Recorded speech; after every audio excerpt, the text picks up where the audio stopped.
Chapter 4653. Dongfang Qianghao, Shimen Jianzhong, Nangong Tian, Baiming Chui Qing, and the millions of disciples from the four aristocratic families did the same. Immortal Emperor Gaochen looked at the four aristocratic families that were still hidden by the innate four cardinal flags and hesitated for a moment. Then he waved his hand and revealed the Emperor's sword and supreme heavenly mirror. He laughed and said, "Dongfang Shimen Nangong and Baiming, please rise." The saint once said, "How can a man be infallible? A man who corrects his mistakes is a gentleman." The four aristocratic families haven't been to the Immortal Palace for a long time, and I haven't been to the hidden Immortal Palace for a long time.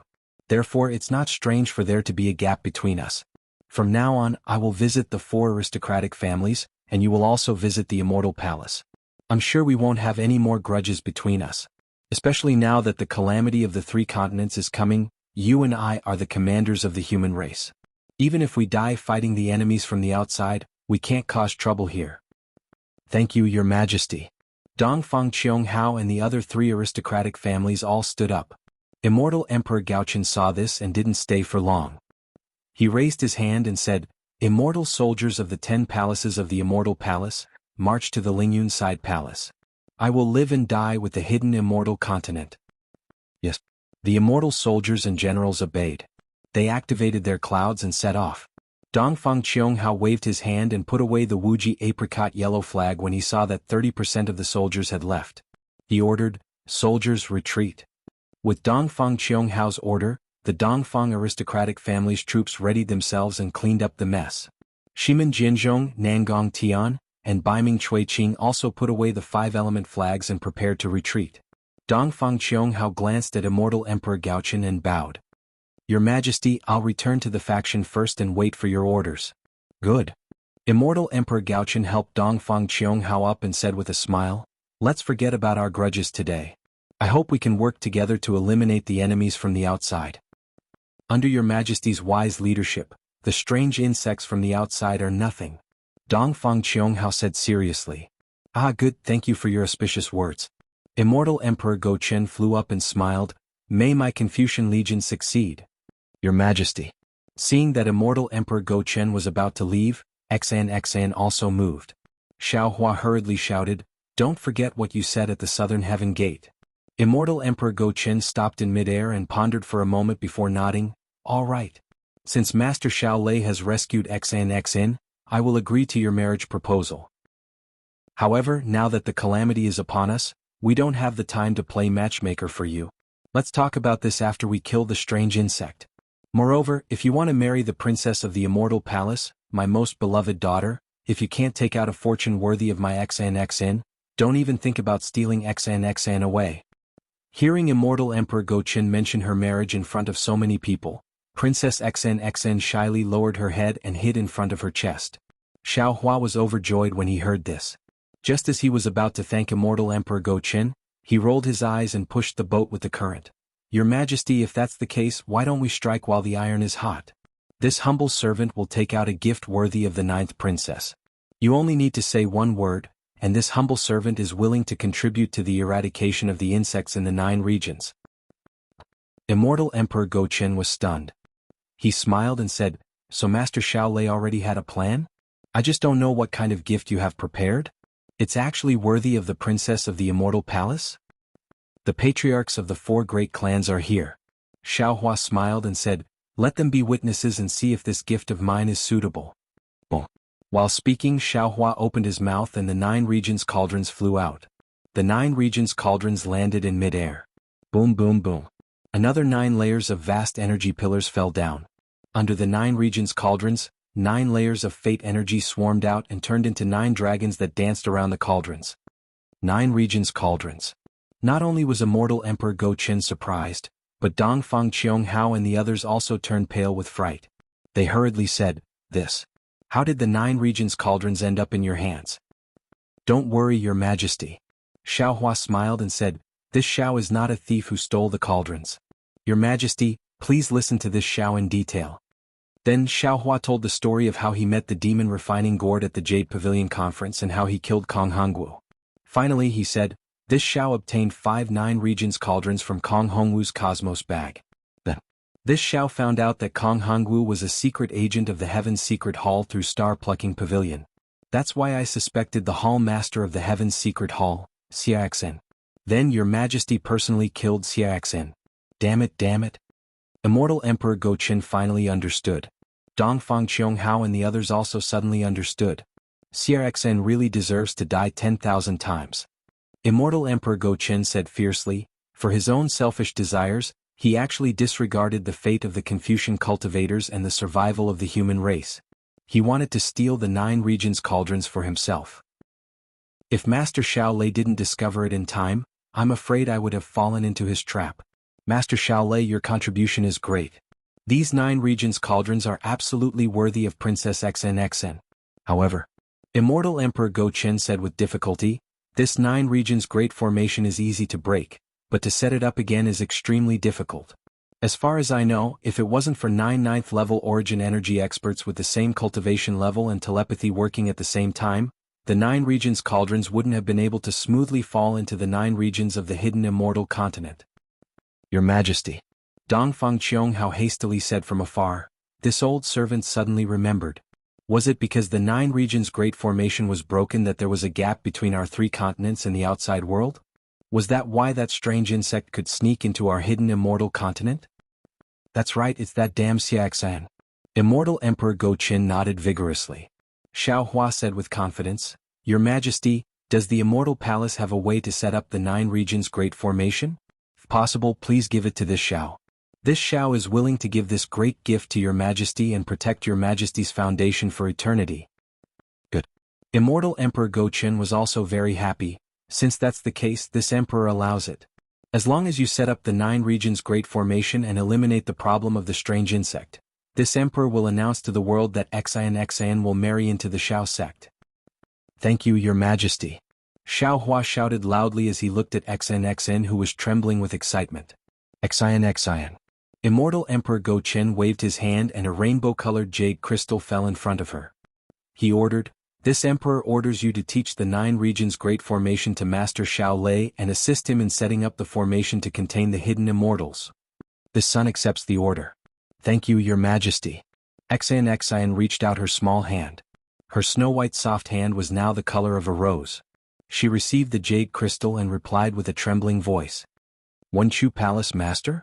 Immortal Emperor Goqin said again, You have already helped Master Xiaolei find Xian. Can you follow this emperor back to the Lingyun Side Palace today? This servant obeys the order. When Chu saw that Xiao Hua was happy and nodded. He accepted the order and flew up to the clouds with Immortal Emperor Goqin, Sun Jian, and Tai Bai Jinxing before disappearing into the clouds. After the soldiers left, Dongfang Qianghao stared at Xiao Hua for a long time, then bowed and said, Taoist Master Xiao, I always thought you were a scheming person, but this time in Longevity Town, I saw you achieve the Buddha fruit of Nanwu Merciful Guanyin Bodhisattva. This is really unexpected. Even though I look down on the Buddhist fruits, I especially admire the Buddhist fruit of the Merciful Guanyin Bodhisattva because the words, Merciful Guanyin Bodhisattva, can't be proven without a truly merciful heart and benevolence. Thinking about how enlightened being brought back more than 500,000 disciples from the 4 clans, I have nothing else to say. Today, if it wasn't for enlightened being forcing us to abdicate, His Majesty might not have let us go. If we fought, the insect problem wouldn't have been eliminated. Thus, I still have to thank enlightened being. You're welcome, you're welcome. Xiao Hua helped Dongfang Qianghao up with a smile and said, I've always been muddle-headed in small matters. If I offended the 4 clans because of some small details, I hope fellow immortal Dongfang and the 3 clans patriarchs can forgive me. At this time, other than Nangong Tianji who was organizing his troops in the distance, Shimin Jianzhong and Baiming Qiqing also flew over and cupped their fists. Actually, after we return to our sects, we have a very high opinion of enlightened being. If it wasn't for His Majesty's plan, we wouldn't have fought. Forget it, forget it. At this time, Xiao Hua was too lazy to care about the truth of these people's words. He waved his hand and said, The insect is already at our door. Fellow Taoists, please hurry and discuss how to kill it. I have seen this insect before and it is extremely powerful. Moreover, according to my calculations, the insect that appeared before was only the tip of the iceberg. There are billions of them inside the spatial cracks, so you can't be careless. After I return to the Fortune Gate, I will write down the method to kill this insect and send it to the 3 continents through the star-plucking tower. Good. The 3 clans' patriarchs clapped their hands and said, Enlightened being Xiao is indeed worthy of being called Guanyin Bodhisattva. Then the 4 clans also left. Xiao Hua watched the group of Confucian disciples leave on clouds, leaving behind countless legends on the hidden immortal continent. Even his golden Buddha statue that had just been completed had now lost its rightful glory. Xiao Hua's heart was filled with emotions. After the sutra seeking extreme bliss ended, the Buddhist sect was supposed to be the main character, and Chunzeng was supposed to be the main character. However, the fortune gate of the Taoist sect appeared and he led a group to steal the Buddhist sect's glory. When the golden Buddha statue of Guanyin Bodhisattva transformed, the Buddhist sect's face was completely trampled on. Then Chunzang created more problems and still wanted to seek sutras from the west. Then the traitorous 6-eared macaque appeared, once again exposing the Buddhist sect's secret. And just as immortal Emperor Gaochen sat on the mountain and watched the tigers fight, everyone fell into the ambush of the 4 clans. The 4 clan swords were aimed at the immortal palace's throne. Seeing that the 4 supreme experts were helpless, the immortal emperor's subordinate, Princess XNXN, appeared out of nowhere. With a mystic origin water control flag, she broke the innate 4 cardinal formation that no one could break, allowing the immortal palace to completely turn the tables and surround the 4 clans.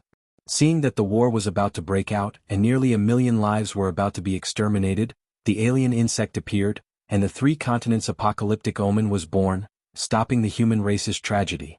The strange changes in the world were all revealed in the Longevity Town. At this time when Xiao Hua thought about it, he was also filled with emotions. Chapter 46-54. Dongfang Qionghao's words of thanks. Xiao Hua was truly worthy of it.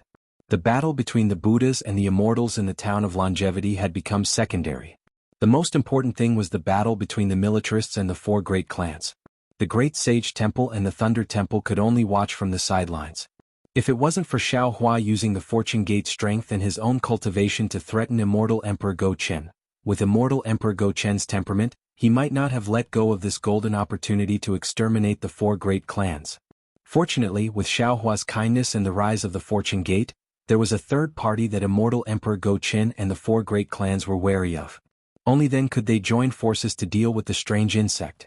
Seeing that the monks of the Tidal River Temple had come out and were cleaning up the mess with lingering fear, Xiao Hua smiled and looked at the Guanyin Bodhisattva who was looking at the town of Longevity and the entire Yu province with benevolent eyes.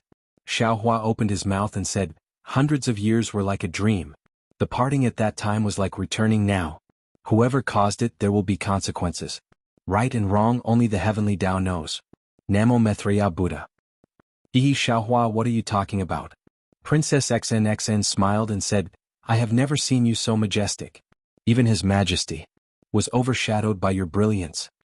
All of the brilliance is but a cloud before you, all of the prestige is no match for the gentleness in your eyes. Xiao Hua said affectionately, when the 9-province formation is completed, this husband will draw your eyebrows for you. XNXN was originally shy when he heard this, but when Xiao Hua said husband, he hastily frowned and said in a low voice, Xiao Lang, the titles of husband and wife, don't speak carelessly. Before performing the ceremony of husband and wife, it's improper. Xiao Hua touched his nose awkwardly. He understood that XNXN was a princess of the immortal palace and had been learning Confucian etiquette since young. Fairy Hongxia and Xue Xue were Taoist cultivators and didn't care about these things. He would have to be more careful in the future. Thinking about Fairy Hongxia and Xue Xue, Xiao Hua's heart moved. He wanted to tell XNXN, but he swallowed his words. Although Confucian cultivators emphasized 3 wives and 4 concubines and XNXN might not care about Fairy Hongxia, he had just proposed marriage in front of immortal Emperor Go Chen. Any woman would be unhappy if he told XNXN. He had left Dan Rain mainland for several hundred years. Who knew if Fairy Hongxia had any other thoughts? Thus, Xiao Hua decided to leave this matter for the future. XNXN, I will be careful in the future. Xiao Hua said. Xiao Hua sighed. XN. XN blinked her eyes, smiling. She's Hua's. The 2 of them had only whispered a few words when Celestial Being and Thunderbolt Immortal flew over from afar. Seeing this, Xiao Hua asked worriedly, how's the situation around Longevity Town? I'll let you know. Thunderbolt Immortal smiled. The 4 great clans are quite honest. Although they cut off the Liao River's flow, they also set up a forbidden array. The river water didn't flood the land of ordinary people and didn't affect their livelihood because of the array. That's good. Xiao Hua nodded slightly. After thinking for a while, he took out the Kunlun mirror. Under the light, Taoist Witch and his disciples flew out. Xiao Hua ordered, "Return to the Fortune Dao Palace first and discuss the matter of resisting the alien insects. This matter is of great importance. It's comparable to the heavenly demon's destruction of the world." Yes. The disciples were shocked and didn't dare to delay. After saluting, they flew back to the soaring Dragon Mountain range. After everyone left, Xiao Hua smiled and said, "XN, why don't you come with me to a place?" Where? XN didn't understand. Is there anything more important in this world than the alien insects? Of course. Xiao Hua moved his body, and with a wave of his hand, he held XN's small hand in his. Seeing that there was no one around, XN obediently let Xiao Hua hold his hand, just like that day in the flower pavilion. Then he heard Xiao Hua say, "Don't you want to know what happened in these 300 years? Don't you want to know how I cultivated to the Mahayana realm in 300 years? Of course I do." XN narrowed her eyes and looked at the setting sun. The red clouds fell on XN's face, making her look especially shy. XN moaned, "My memories are still stuck in the past. Everything now is like a dream. It's like 10,000 dreams of yearning." Xiao Hua held XN's hand and flew up into the sky. Their figures landed on the ground and slowly elongated, just like the countless couples in the world. At this moment, they were comparable to the eternity of the world. Jianghu town was a small town near the coast of the East Sea in Liangqi County of Jing Province.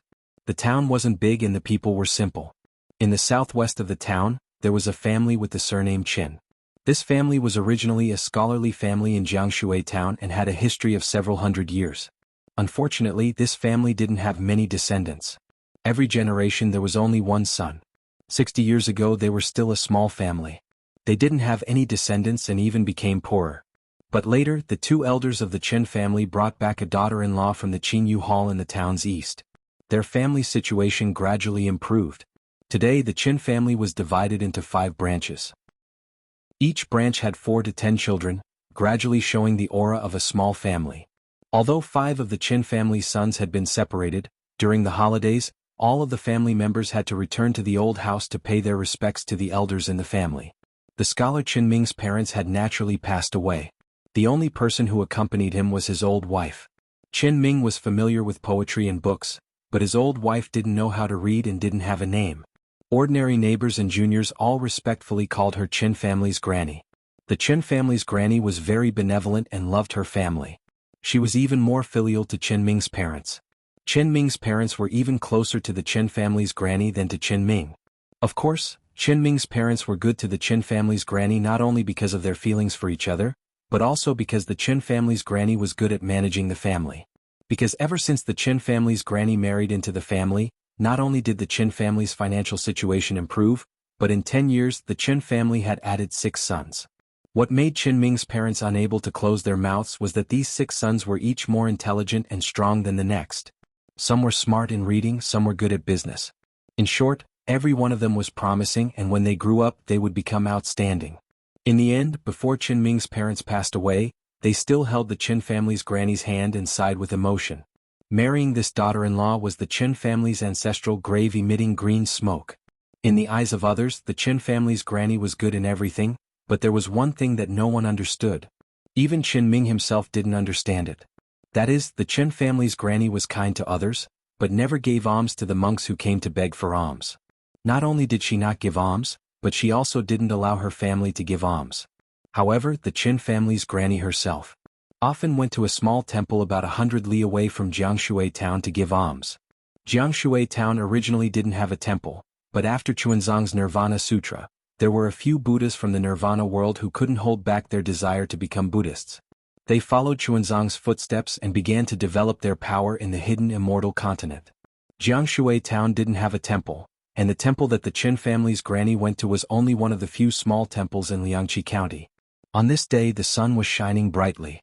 The sun hung in the west and gradually set. In the Qin family's courtyard, under the shadow of a large Chinese parasol tree, the Qin family's granny was lying on a recliner with her eyes closed. Under those eyelids, A pair of eyes were randomly rolling left and right. Two withered hands were tightly gripping the sides of the recliner, as if she was having a nightmare. Father. Suddenly, the Chen family's granny opened her eyes. 2 drops of turbid tears slowly flowed down her cheeks. Her eyes were filled with hatred and regret. After the Chen family's granny woke up, she was in a daze for a moment. Then she came to her senses. Just as she was about to wipe away her tears, a gust of wind suddenly blew in the courtyard. A cool breeze blew past, and a piece of leaf slowly drifted down from the Chinese parasol tree. Sigh, I'm old this lifetime. The Chen family's granny raised her hand and used her rough hand to wipe away the tears at the corner of her eyes. That piece of leaf just happened to fall on her knee. Just as the Chen family's granny was about to brush away the leaf from the Chinese parasol tree, 2 figures suddenly appeared and blocked the sunlight that shone on her. The Chen family's granny was not surprised because her juniors often came to greet her. Since she was old and sleepy, her juniors would often stand respectfully by her side. When she slowly raised her head and narrowed her eyes to look at the people who came, she could not help but be stunned. This was because the people standing in front of her were a man and a woman. The man was tall and thin with slanted eyebrows. Although he did not look particularly handsome, the aura between his eyebrows was incomparably gentle. Not to mention the slight smile at the corner of the man's mouth, it actually made the Chen family's granny, who was in her 60s, feel her heart skip a beat. If the man could make the Chen family's granny's heart grow grass, then the woman beside the man could really make the Chen family's granny suffocate. This woman was dressed in palace attire and had a picturesque appearance. Although there was no special smile on her face, her moon-like eyes were filled with grace and gentleness. A feeling that made people want to worship her involuntarily rose in the heart of the Chen family's granny. Before the Chen family's granny could retract her gaze from the 2 people, the man asked in a gentle voice, "Are you Mao Chao?" Mao Chao. It was a familiar name, a name that she had not heard for a long time, a name that was deeply engraved in her memory. When she suddenly heard it, the Chen family's granny was stunned.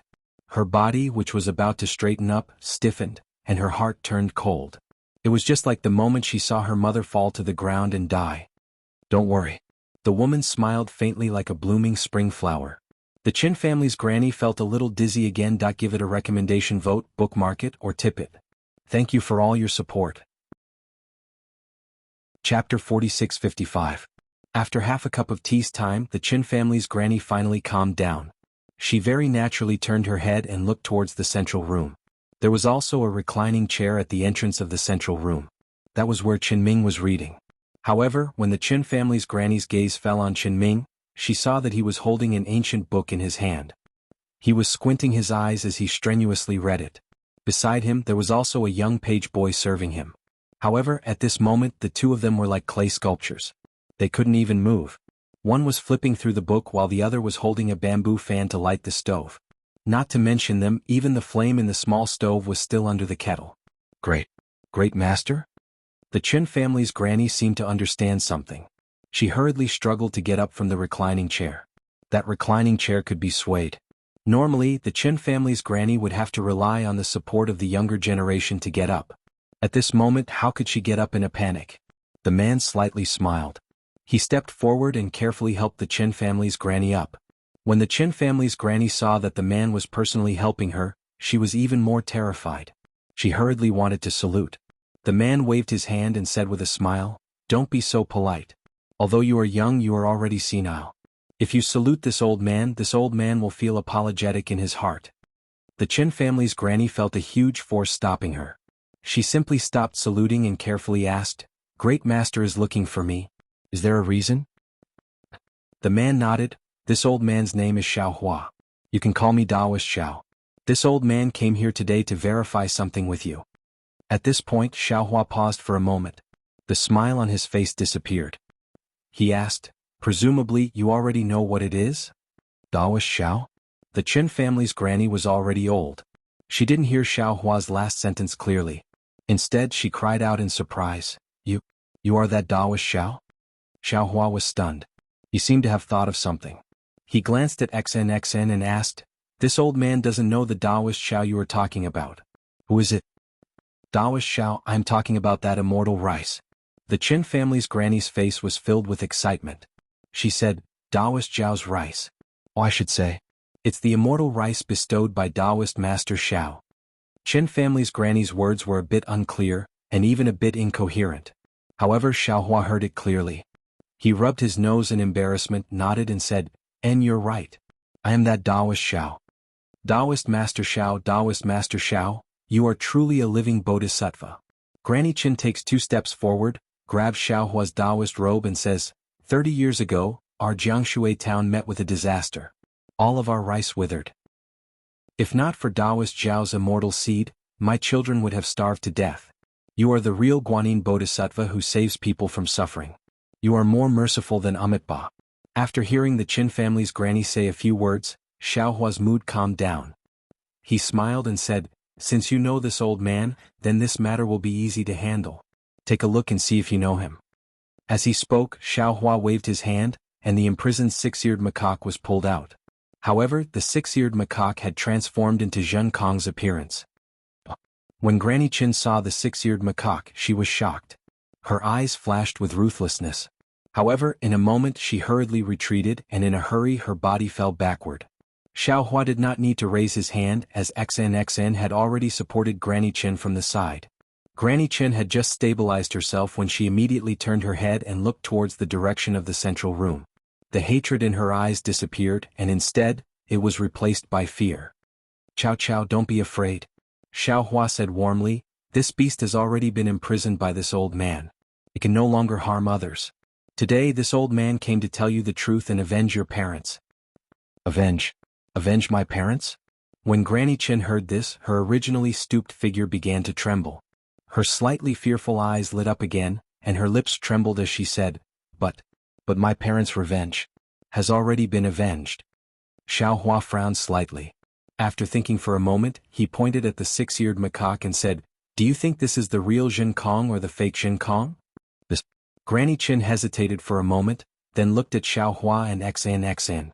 She gritted her teeth and said, "This is the fake Zhen Kong." "But when Xuanzang asked you, why did you say it was the real Zhen Kong?"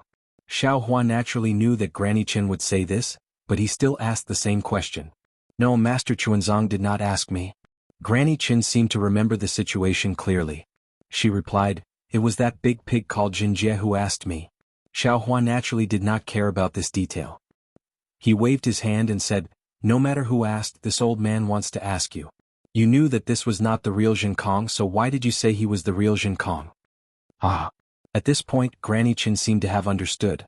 She laughed loudly and said, "Jinren Xiao, you are an immortal. You don't know what this little girl was thinking. At that time this little girl was just a child. I did not know who was good and who was bad. How could this little girl dare to speak blindly? Besides, the real Zhen Kong killed my parents and I'm powerless to avenge them. This fake Zhen Kong killed the real Zhen Kong and I can't even thank him enough. Why should I expose him? Why is hatred so deep in your bones?" Xiaohua sighed. "It's been almost 50 years, but you still haven't let it go." "How can I let it go? I originally had a father and mother who loved me. Although my home was shabby with my father and mother, I had everything. It was also that afternoon that I met that Zhen Kong. In the morning my mother kindly went to deliver food to them, but instead she was killed by them. My father merely asked them a few questions before he was killed by them. My entire life has changed because of this matter.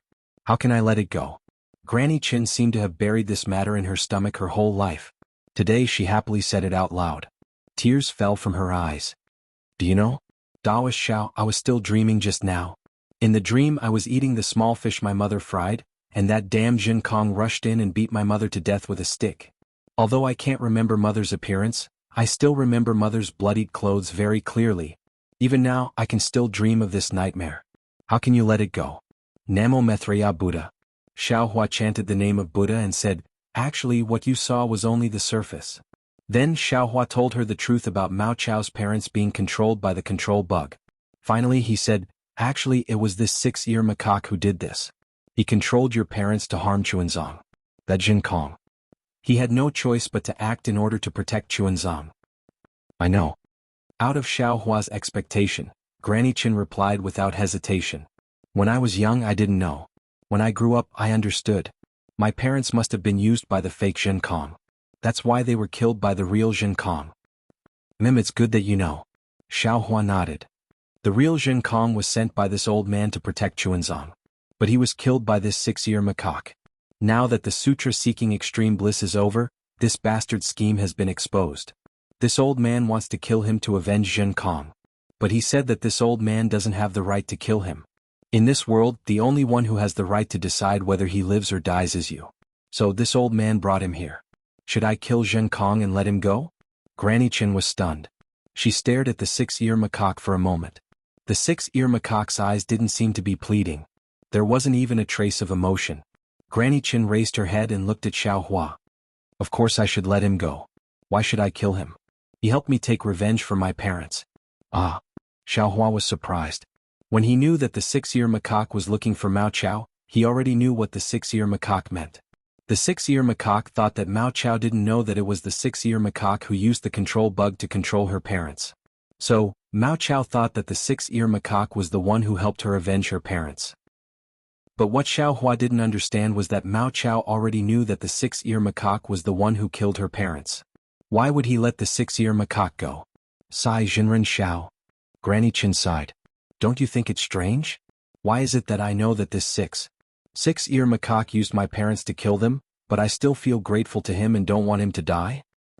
Indeed. Xiao Hua nodded and rubbed his nose. Granny Chin raised her head and looked in the direction of the East Sea. She said in a low voice, "This place is not far from where I lived when I was young. But I never went back. Although the Qingyu Hall that Master Chuanzang sent me to was very good, and I had good food and drink, and I even lived a good life in the Qin family. But all of this, it can't be compared to that broken house by the sea. Because I don't have parents in this world, even if I go back, I won't be able to see them. So I'm afraid that if I go back." Seeing that Granny Chin was reminiscing, Xiao Hua smiled bitterly. But he didn't interrupt her. After all, a tragic childhood had already affected this old woman's whole life. Fortunately, after a while, Granny Chin said again, "Jinren Xiao, although I'm old, I'm not stupid. Although the 6-year macaque used my parents, I don't hate him. Because there are too many people in this world who are scheming against each other, deceiving each other and using each other. Compared to these people, the 6-year macaque's methods are nothing. Taoist Master Xiao, in my entire life, I have only been to Liangqi County. Most of my time has been spent in Jianghu town. My third son is a businessman. I have only followed him for 3 years in this small Jianghu town. In those 3 short years, I have seen all kinds of strange ways of using people. If this small town is like this, then what about the whole Liangqi County? What about the whole Jing province? What about the whole hidden immortal continent?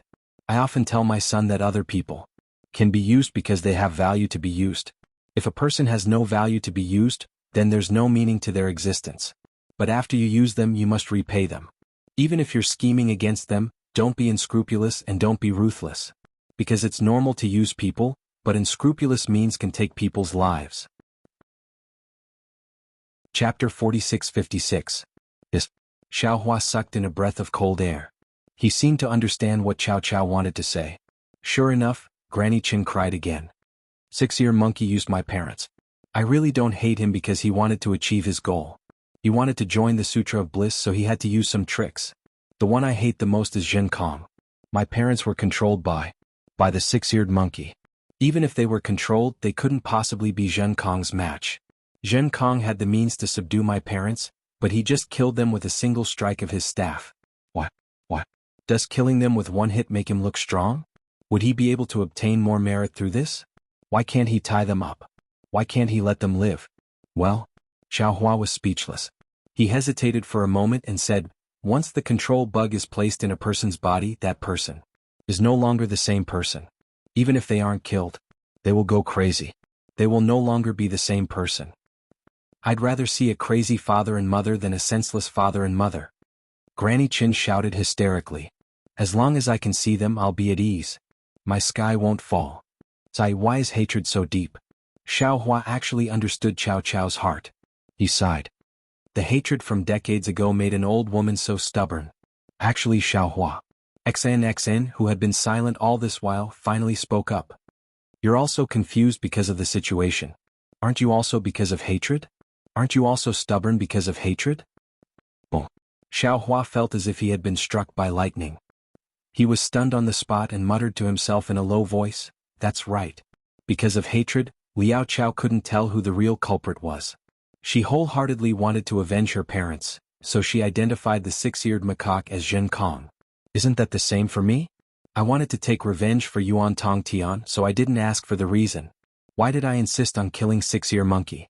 Actually, thinking about it now, Liao Chao's words were not without reason. If Zhen Kong used a different method to imprison Liao Chao's parents, then looked for Manjushri Bodhisattva and Tai Bai Jinxing, there might be a way to save Liao Chao's parents. Of course, it would be very troublesome to find these two people. With Yuan Tongtian's personality, he would never lower his head to ask for help. He would only use the simplest method. But the price of Yuan Tongtian's saving effort was the loss of his parents' lives. Then what about this Xiao now? It is easy to kill the six-eared macaque, but the six-eared macaque is still a life, and it is the reincarnation of Ananda. Do I have a more troublesome way? Is this a troublesome method that I don't want to provoke? Xiao Hua glanced at the six-eared macaque lying on the ground and sighed. Sigh, as expected of Mahavairakana's first disciple, and also the first in wisdom. You didn't even beg for mercy, nor did you let the Dipankara archaic Buddha world lord or the Mahavairakana world lord plead for mercy. You only brought me to meet an old man of the secular world, which put me in a dilemma. Xiao Hua frowned as if he couldn't make a decision. Xian didn't say anything and only accompanied him. After a while, Xiao Hua took out the Kunlun mirror. A pillar of light flashed and Chun Zong appeared in mid-air. Great master? Qin family's granny was crying emotionally. However, when she saw Chun Zong, she couldn't help but stop. She looked at Chun Zhang's appearance with teary eyes, which didn't change much. Lady Tanyu. Chun Zong looked at Qin family's granny in confusion, not knowing what had happened. This is Liao Chao. XN reminded, you have left the East Sea for almost 50 years. She is also old. Liao Chao. Chun Zong immediately understood and looked at Qin family's granny with a sigh. Qin family's granny couldn't hold it in anymore. She threw herself at Chun Zhang's knees as if she was a child who saw her parents. She cried, Great Master. Liao Chao. Chun Zong didn't hesitate. He stroked Qin family's granny's snow-white hair and asked gently, How have you been all these years?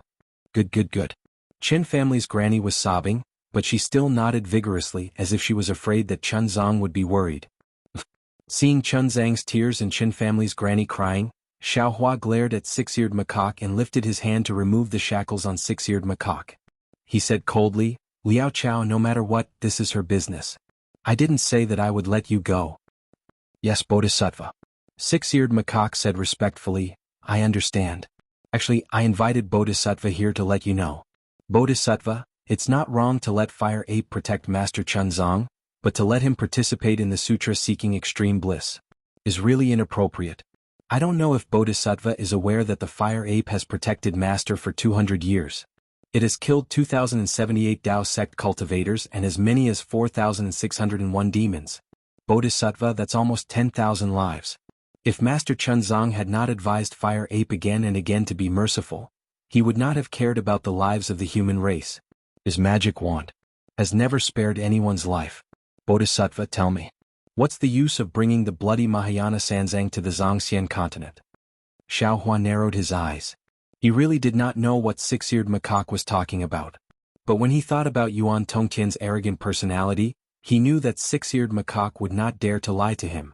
After all, Yuan Tongtian was a demon. In the eyes of the demons, the lives of the human race were not precious. Of course, those Taoist cultivators and demons who were tricked by Yuan Tongtian also had ulterior motives. Some of them even deserved it. Xiao Hua had personally killed one of them in the snowy mountains. But when Xiao Hua heard that so many humans and demons were killed by Yuan Tongtian, he could not help but feel a little shocked. Also, Bodhisattva, do you know why Fire Ape was imprisoned in Flaming Forest Swamp? Do you know why he went to Mount Million Meng to look for me? Six-eared macaque asked. When six-eared macaque mentioned Flaming Forest Swamp, Xiao Hua's expression changed again. He hesitated for a moment, then nodded. Tell me. I don't want to talk about the specific reason. After all, Fire Ape is dead. If I talk about it after he's dead, it'll be like I'm trying to absolve myself. Six-eared macaque answered. I can only say that Fire Ape killed tens of thousands of Shui family disciples for some reason. That's why he was imprisoned under the lava. Shui family fell because of this.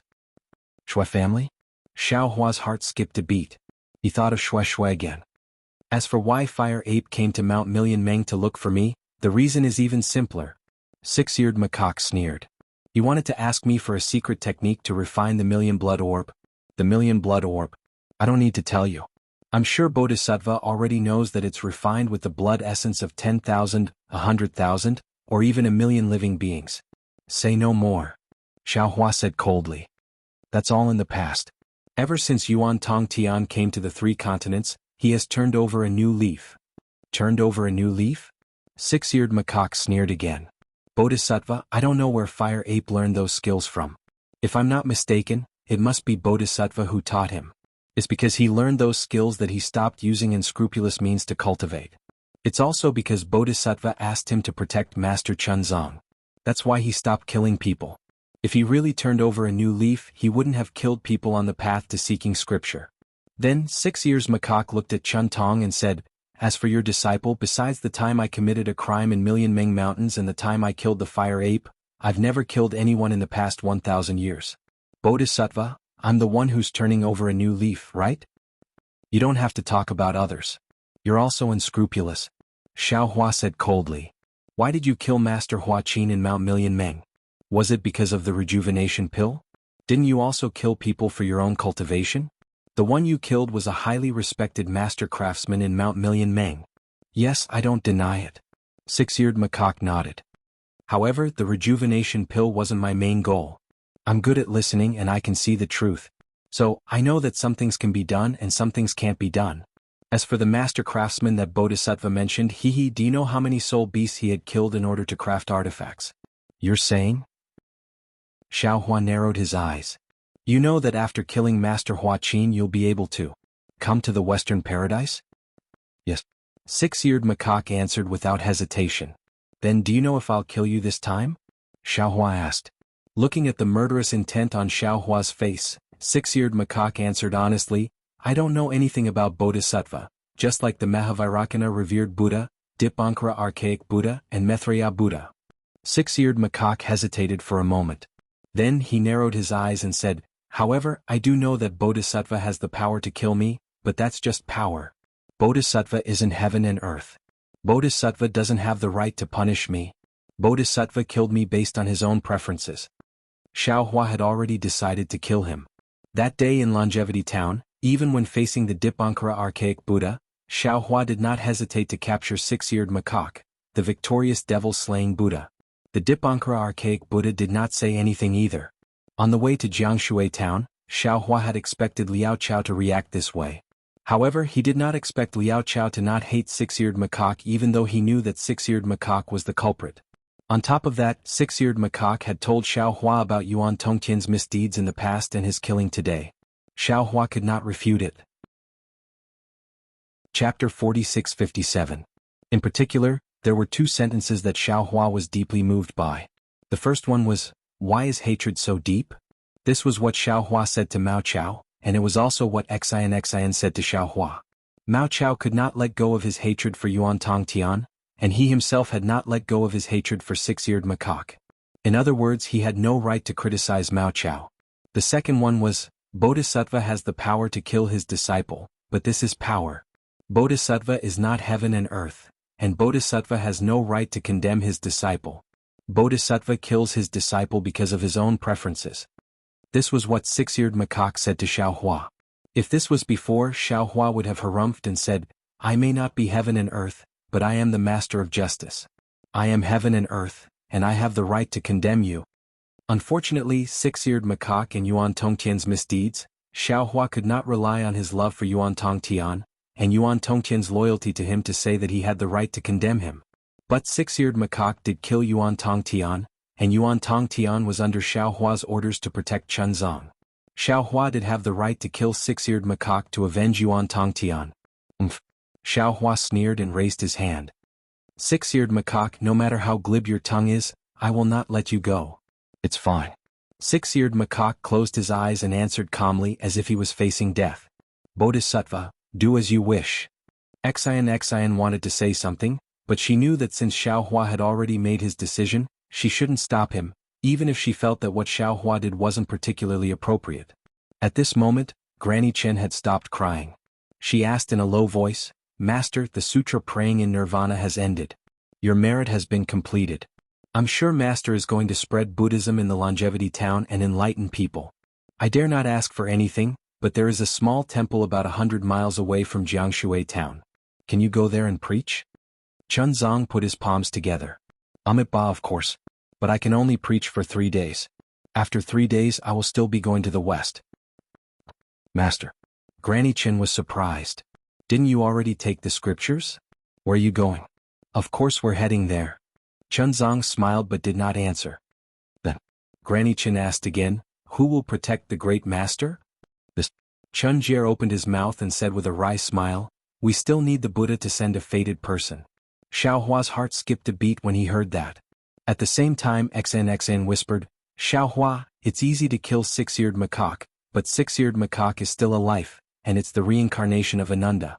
Why can't Xiaohua think of a more troublesome way to make him atone for his sins? For example, escorting Chuanzang to the west to seek scriptures. Can it be considered as continuing Jinkong's legacy and continuing to protect Chuanzang? If that's the case then it's naturally good but… Xiaohua nodded, but then he gritted his teeth and said, this is really letting this fellow off too easily. Actually, it might not be cheap. XNXN smiled and said, the path of seeking sutras is very dangerous, and the future is unknown. In my opinion, it is much more troublesome than death. Jinkong. Xiaohua thought for a while then shouted, since that's the case this old man will let you live in this life. However, from now on, not only must you protect Chuanzang well, you cannot return to the Pure Land if you don't go to the west to seek sutras. Also, the grudge between you and Yuan Tongtian in this life has already ended. If there is a next life, there must be a cause and effect. Are you willing? Ba, this disciple is willing. Six-eared macaque heard Xiaohua call him Jinkong, and he understood what Xiaohua meant. When Xiaohua finished speaking he didn't feel any joy or sorrow. He put his palms together and said, this disciple is willing to use my strength to protect Master Chuanzang and seek sutras in the west.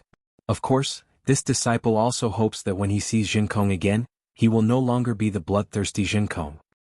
This is not something for you to think about. You just have to be yourself. Xiaohua replied calmly. Many thanks, great merciful Guanyin Bodhisattva. Hearing Xiaohua let six-eared macaque go, Chuanzang was delighted. It wasn't that he liked six-eared macaque or Jinkong, but he didn't want Xiaohua to break the rule of killing, and he didn't want to see any living thing die. Forget it. Xiaohua helped Chuanzang up and said, Chuanzang, this old man will wait for you here for 3 days. When you finish your preaching, I will send you back to Longevity Town, and you can continue to seek sutras in the west. Ba. Chuanzang laughed. Even the Bodhisattva is obsessed. As long as there are people who seek sutras and have the heart to seek sutras, there is no Longevity Town. He indeed. Xiaohua patted his forehead and laughed. This old man is dizzy from Jinkong. This disciple doesn't dare. Six-eared macaque hurriedly replied. Xiaohua raised his hand and took out the Kunlun mirror. As it shook, Jinjia also came out. When the Qin family's granny saw the big pig appear again, she couldn't help but tear up. Granny? Who are they? At this time, a lively and cute girl ran out from the central room. Seeing that Jinjia and Jinkong didn't know fear, she asked in surprise. Chuanger? The Qin family's granny was shocked. She hurriedly looked over and saw that the people who were imprisoned just now were all moving, as if everything they saw was just a dream. However, at this time Chuanzang, Jinjia and Jinkong were still beside the Qin family's granny. Xiaohua and Xin had already disappeared. This disciple respectfully sends off Guanyin Bodhisattva. Chuanzang and the others saw this and hurriedly put their palms together and bowed to the sky. The Qin family's granny also hurriedly kowtowed. Whoosh. 3 scattered lights fell from the sky and landed in front of Chuanzang, Jinjia and Jinkong. The 3 of them looked over and saw that it was the 3 shaman puppets. Xiaohua's voice came from the sky. This item is bestowed to the 3 of you. It can save you from a life or death disaster. When this item breaks, this old man will know and will appear in time. However, it is better to be safe than sorry. There is nothing absolute in this world. You all still have to rely on yourselves. Thank you, Bodhisattva. Chuanzang was really happy. Just as he was about to thank Xiaohua, 2 emerald green pills fell in front of the Qin family's granny. Xiaohua's voice came again. Chao Yuan Tongtian caused your family to be destroyed. This old man will compensate for him. This is a Taoist pill. Although it is ordinary, it is extraordinary to ordinary people. You and your husband will each have one. After consuming it, it can extend your life by 100 years. Thank you, Great Guanyin Bodhisattva. The Qin family's granny was very happy. She took the pills and kowtowed again. In the sky, Xiaohua and Xan had already flown far away. Xan looked at Xiaohua with her beautiful eyes and smiled. Xiaohua, I didn't expect that the stingy you would have a generous time. Not only did you spare the six-eared macaque's life, you also gave Chow Chow 2 pills. Those 2 pills are really nothing. If it was possible, this old man wanted to give her 2 rejuvenation pills. Unfortunately, the rejuvenation pills are not for ordinary people to consume. Xiaohua shook his head. Of course, even the rejuvenation pills are nothing compared to the happiness Chow Chow lost. That's right, happiness is priceless. Xan seemed to have thought of something and said sadly, especially the happiness of being at the knees of father and mother. However, in just a moment, Xan realized that her words were inappropriate. She quickly forced a smile and said, But Xiaohua, you can let go of your hatred. You are really the great Guanyin Bodhisattva. Sometimes you have to let go even if you don't want to. Even if you don't want to let go. Xiaohua was about to explain when he suddenly stopped in midair. He looked into the distance and said coldly, Since you're here, why don't you show yourself? Oh. Xan was shocked. A green light flashed in her hand and she was about to take out the Shenyuan water control flag. Amitba. A faint Buddhist chant came and a Buddhist light appeared in the sky not far away. This Buddhist light was like a lotus and a Buddha Lord stepped out from the lotus. However, this Buddha Lord was a little strange. Half of his golden body was shining like the sun while the other half was extremely dry and dark. Moreover, the light behind the Buddha Lord's head was half bright and half dark. Great. Mahavairakana Venerable of the World? Although Xiaohua had never seen Mahavairakana Venerable of the World, when he saw the Buddha Lord's aura, Xiaohua already understood. He couldn't help but cry out in surprise, You? What happened to you? Amitba, fate is tribulation and tribulation is karma. Mahavairakana Venerable of the World's expression didn't change. He put his palms together and said, I made a mistake, so I naturally have to face tribulation. Yes. Xiaohua took a breath and seemed to understand something. Not only did he not feel happy but his heart sank. He took a breath and said in surprise, Venerable of the World, the real and fake chastity has such a big impact. Namo Great Merciful Guanyin Bodhisattva is indeed the most famous bodhisattva in our Buddhism sect. Mahavairakana Venerable of the World didn't answer Xiaohua's question.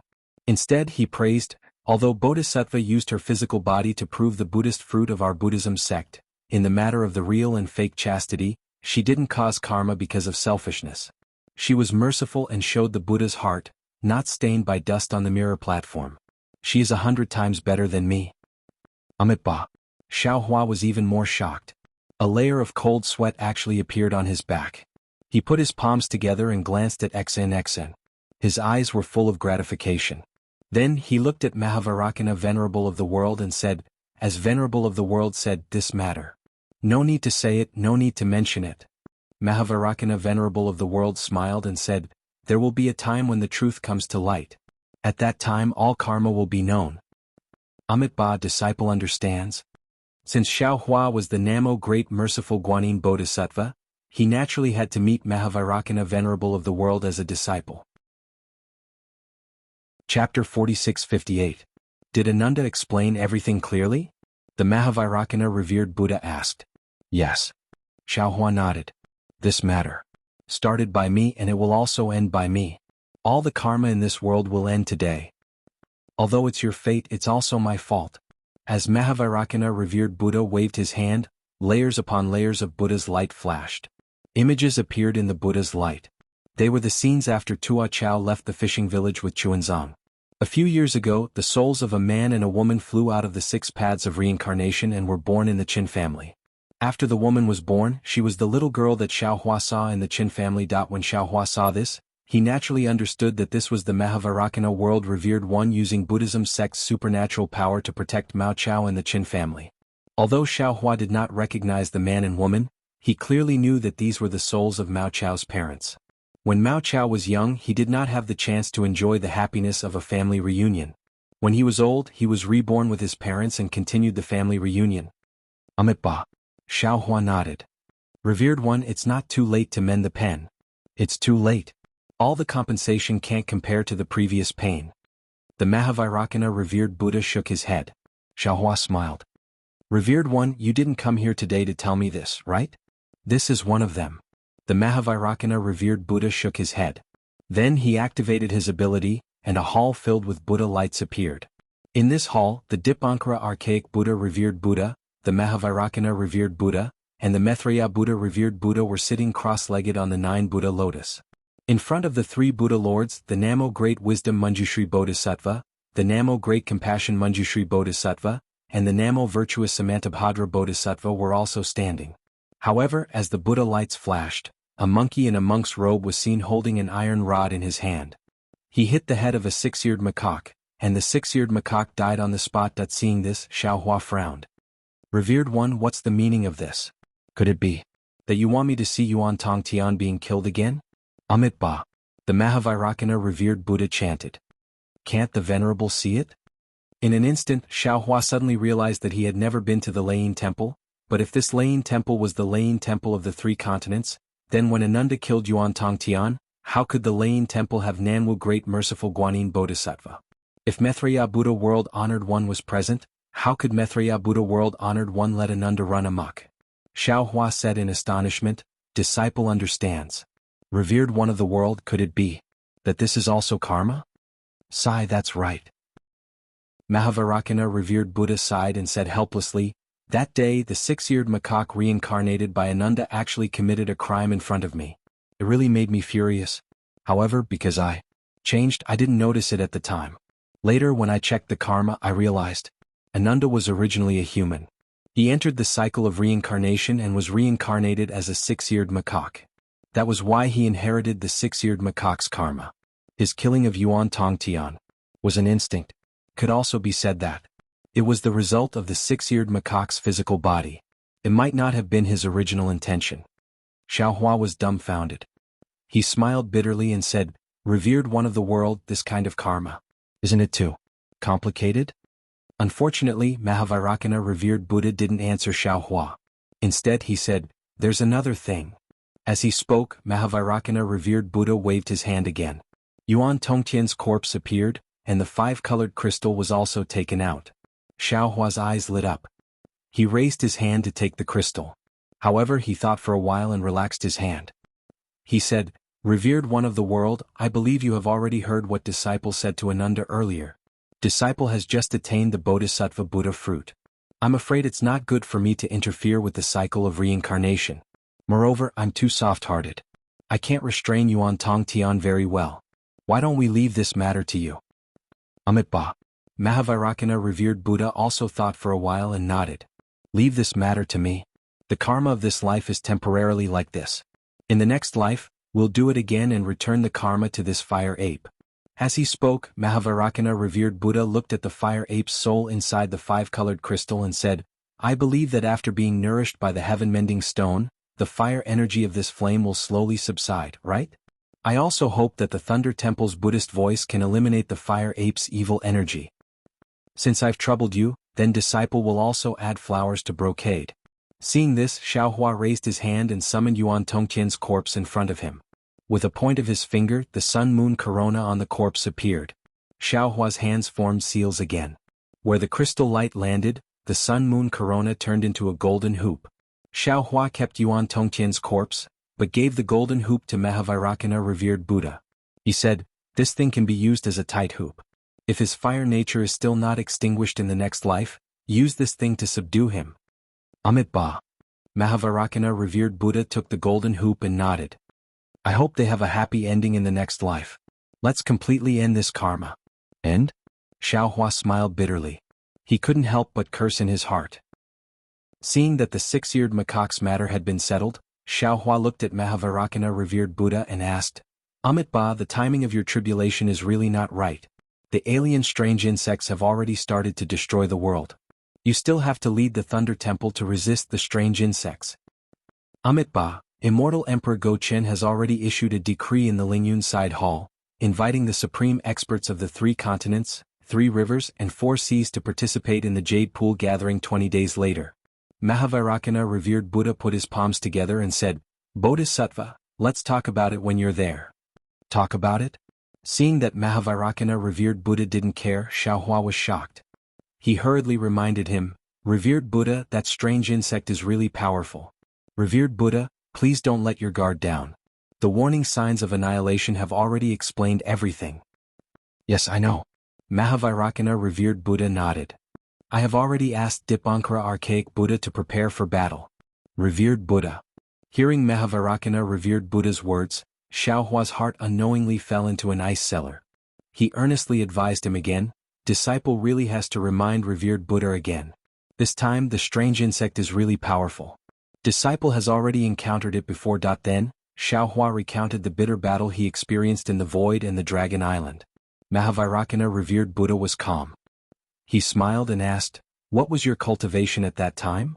This Xiaohua was at a loss for words.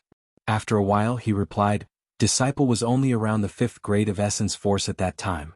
But Mahavairakana revered Buddha didn't interrupt Xiaohua's words. However, after Xiaohua said, "But," he couldn't say anything else. After a while, Mahavairakana revered Buddha smiled and said, "Bodhisattva, after hearing your words I thought of a story." Xiaohua was stunned and said curiously, "Revered Buddha, please speak. Have you seen the white elephant of Samantabhadra Bodhisattva of the Namo Great Path?" Mahavairakana revered Buddha asked. Xiaohua shook his head, "Disciple hasn't seen it before." "Yes." Mahavairakana revered Buddha said again, "There are also elephants in the secular world. However, they are grayish-yellow in color. This gray elephant is very powerful. In the Pure Land it is a powerful creature. It is comparable to the dragon race. People often use the dragon elephant's power to describe it. However, this gray elephant's temperament is very docile. If a small gray elephant is tied to a big tree with a thin rope, the small gray elephant will definitely struggle. However, at that time the small gray elephant's strength is very small. It will definitely not be able to break free from the rope in the big tree. When the small gray elephant grows into a big gray elephant, its strength is enough to overturn the big tree. However, it won't break free from the thin rope. Because it always thinks that it can't break free from the thin rope. It doesn't know that it has already grown up. Back then, Bodhisattva was only at the 5th grade of essence force. He had to use all his strength to kill the strange insect. Therefore, he felt that the strange insect was very powerful. Now, Bodhisattva has cultivated to the highest realm in such a short time. I'm afraid that some of you haven't reached the supreme realm yet, right? Sigh. Revered one of the world. Xiaohua smiled bitterly. I'm not a small gray elephant. That strange insect is also not a thin rope. I've only met 1 or 2 strange insects and they are already so powerful. In the eye of the West Sea I've seen hundreds of millions of them. So what if there are hundreds of millions of them? At this point, Mahavairakana revered one of the world simply answered, "The 3 continents have the laws of heaven and earth. Those strange insects can't surpass the 9th grade of essence force. Since they can't surpass the 9th grade of essence force, the supreme experts of Buddhism, Confucianism, Taoism, and demon sects will definitely have the ability to kill them. Moreover, you've been to the 1,000 demons sacred realm. How many demons are there? How many great sages are there? It's impossible that all of these strange insects are at the 9th grade of essence force. Among the hundreds of millions of strange insects, it's already not bad that there are thousands of 9th grade essence force. Also, the so-called apocalyptic warning is just a reminder. It's not like the 3 continents didn't experience it before. What about now? The 3 continents are still the 3 continents. The human race is still the human race. The demon race is still entrenched in the 1,000 demons sacred realm. Of course, it's not wrong for you to be careful. Why would Immortal Emperor Go Chen urgently send an imperial edict to invite us to the Lingyun Side Palace? Remember, you must go. Otherwise, the 4 great clans won't go. Our human race will still be in chaos. Alright. Mahavairakana revered one of the world said so much that Xiaohua couldn't refute. He could only helplessly say, "Disciple respectfully sends off the revered one of the world." Mahavairakana revered one of the world's palms clasped together and bid farewell. Then he stepped into the void and disappeared. Damn it. Xiaohua cursed and said, "The apocalyptic warning is already so obvious. Why aren't they alert yet?" Darling Xiao. XNXN said softly, "Those strange insects. Are they really that powerful?" I hope that by this time, you can leave a message in the book review and comment section. Thank you.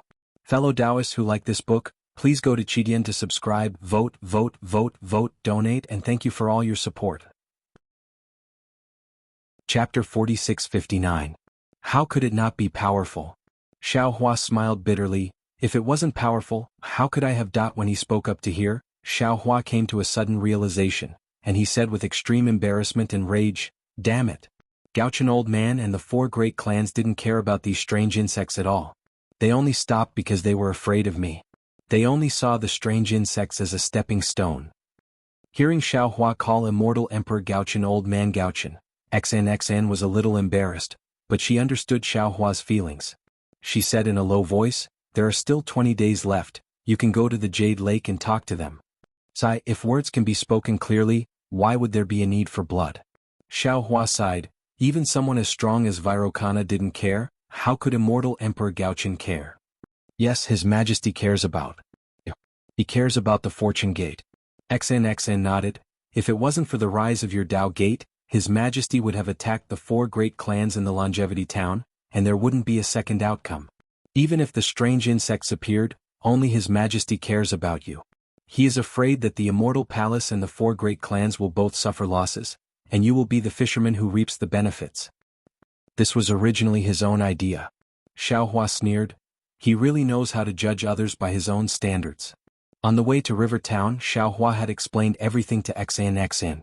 XIN naturally knew about the battle between the Fortune Gate and the 4 big families at Dawn and Dusk Cliff. Thinking about Xiao Hua's infatuation, XIN was also moved. She took the initiative to hold Xiao Hua's hand and said, "Xiao Hua, I really like how you treat me. In the hidden immortal continent, other than the legend of the gentle sword, there must be another story of Taoist Xiao shocking the entire Xinghan Empire to save the princess. However, Xiao Hua, you and your Fortune Gate rose too quickly, and your Dao Gate's foundation is incomparably weak. It's not that the Immortal Palace, Buddhist sect and demonic beast race don't want to destroy your Fortune Gate, it's just that they haven't made a move yet, and you already have the same strength as them. If they want to destroy your Fortune Gate, they will suffer heavy losses. Therefore, they hadn't thought about how to lay out the plan and how to make a move. Especially now that the 4 great families are plotting a rebellion, and the Sky-bearing Palace is starting to show its prowess, they don't have the energy to consider all these things at the same time. Once they reach a compromise, your Fortune Gate will be in danger." When he spoke up to hear, XNXIN's eyes spun for a moment before he continued. "Besides that, just as you said earlier, your disciples are at most at the lower level of the 8th grade of origin energy, whereas you and your good friends have already attained the peak of the 9th grade of origin energy. It's impossible for all of you to wait until your disciples cultivate to the middle level of the 9th grade of origin energy before ascending. For a sect to be able to last for 10,000 years, the distribution of the strength of the disciples should be like a sand dune, wide at the bottom and long at the top. It was impossible for there to be a gap in the middle. The strength distribution of Fortune Gate disciples was like a spindle, extremely unreasonable. The Fortune Gate's current glory depends on your own strength. If you ascend, your Fortune Gate will perish. Without the foundation of the Dao Gate, the Fortune Gate's glorious moment was the beginning of its destruction. Moreover, the more glorious it is, the faster it will be destroyed. Actually, this is the Grand Mist Ancestor's lesson. He was too arrogant in the past, which was why he was suppressed by the Immortal Palace, Buddhist sect and Great Sage Temple. After he escaped, he kept a low profile. If not for the rise of your Fortune Gate today, he would never have appeared in front of His Majesty." XNXN lightly grasped Xiao Hua's hand and reminded, "His appearance also satisfied the Immortal Palace and Buddhist sect's request. They know that while the Grand Mist Ancestor relies on you, he is also nibbling away at your forces. In this aspect, you are far inferior to the Grand Mist Ancestor. The Immortal Palace and Buddhist sect will definitely support the Grand Mist Ancestor to go against you, just like how the Immortal Palace wanted to support you to go against the Grand Mist Ancestor. In my opinion, if your Fortune Gate wants to survive in the 3 continents, other than hiding your strength, you need to find a backer. I see that you have a good relationship with the 2 great sages from the Great Sage Temple. Why don't you use the 3 demon territories to move the Fortune Gate to the 1,000 Demons Sacred Domain?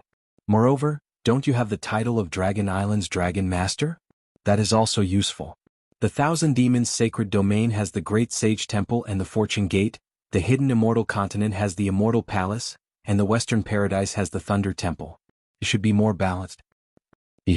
Xiao Hua naturally wouldn't tell XIN the secret of the Xinhua continent, but when he heard XIN's plan, he used a finger to scratch XIN's palm.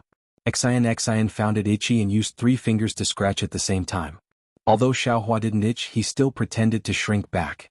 Then he pulled his hand out and pulled Xian into his embrace. Xian hurriedly looked left and right. When he saw that there were only clouds hiding him, he sighed in relief. He leaned his head on Xiaohua's shoulder and closed his eyes, looking like he was enjoying himself. Seeing several light pillars fall on Xian's face like a painting brush, turning into a peerless beauty, Xiaohua smiled and kissed Xian's smooth forehead. Oh! Xian liked Xiaohua's kiss very much. He opened his mouth slightly and blew on Xiaohua's neck. A fragrant breath came and Xiaohua saw two red lips. Xiaohua couldn't help but feel his heart beat wildly. His lips slid down Xian's eyebrows. Oh! Xian was slightly anxious. He covered Xiaohua's mouth with a snow-white finger and said in a low voice, "Xiaohua, don't be anxious." "And I know."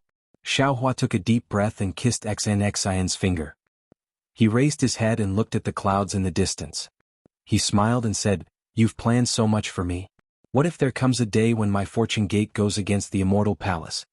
When he said this, a distant memory suddenly rushed into Xiaohua's mind. The sun was setting in the west and the sky was filled with red clouds. It was a beautiful scene. The misty peak was whistling, the trees were shaking and clothes were fluttering. Under the gaze of tens of thousands of people, there was a middle-aged man in white with a calm expression. In front of that man was a woman whose face was as pale as paper.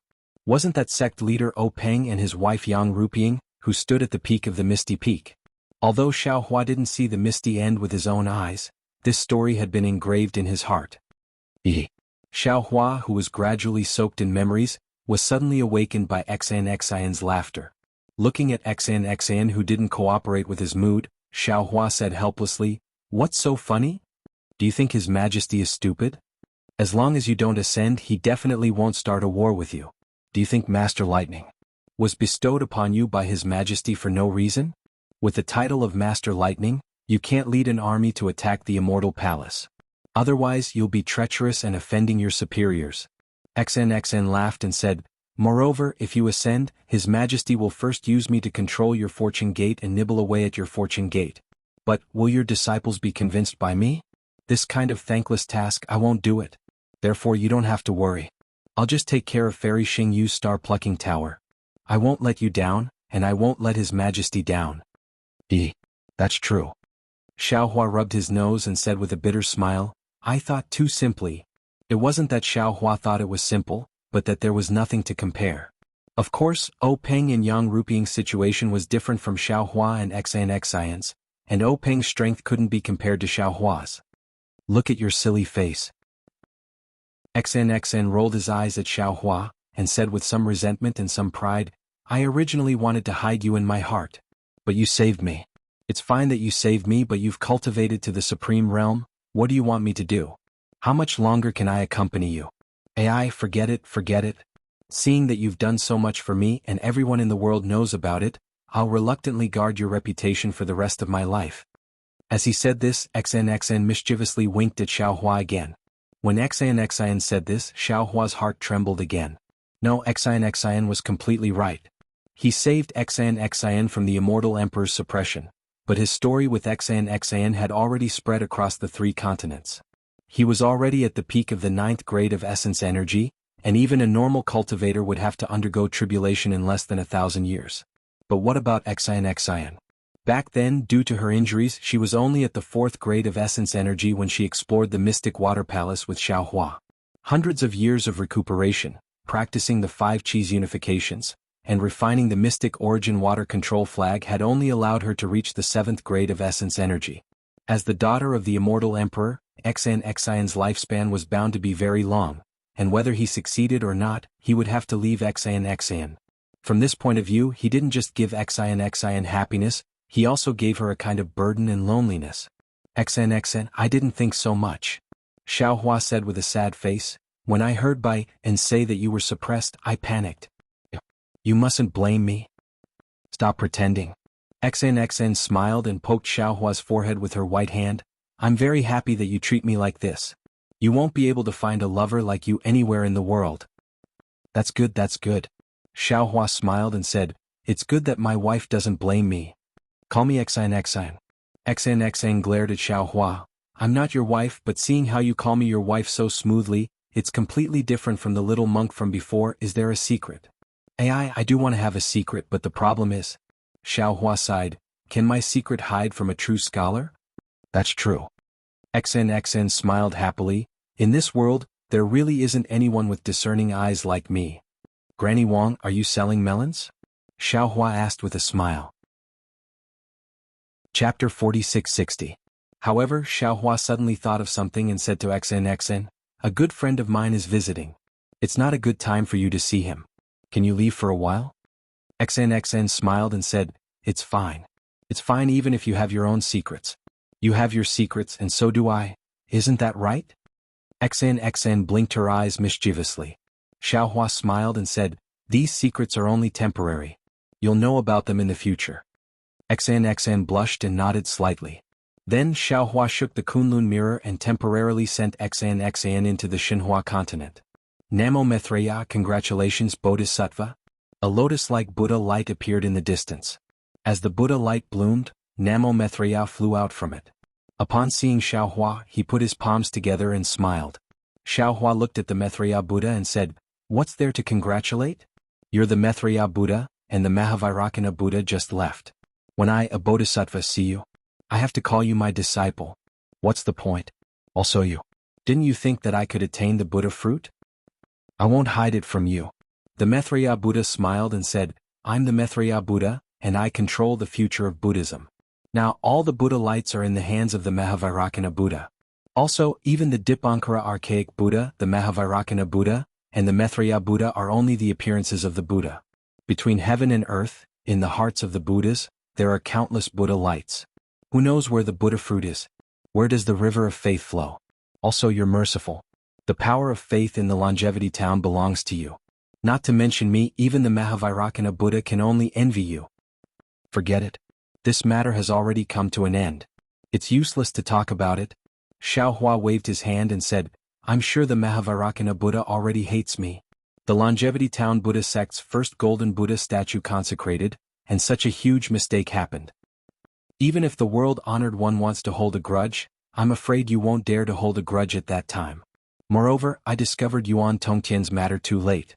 The Maitreya Buddha put away the smile on his face and did not say much. He only explained the cause of the matter in his heart. Ah, no way. After Xiaohua heard this, he couldn't help but exclaim, there's actually such a big. Maitreya Buddha nodded and replied, I'm afraid it can only be bigger. Okay, I understand.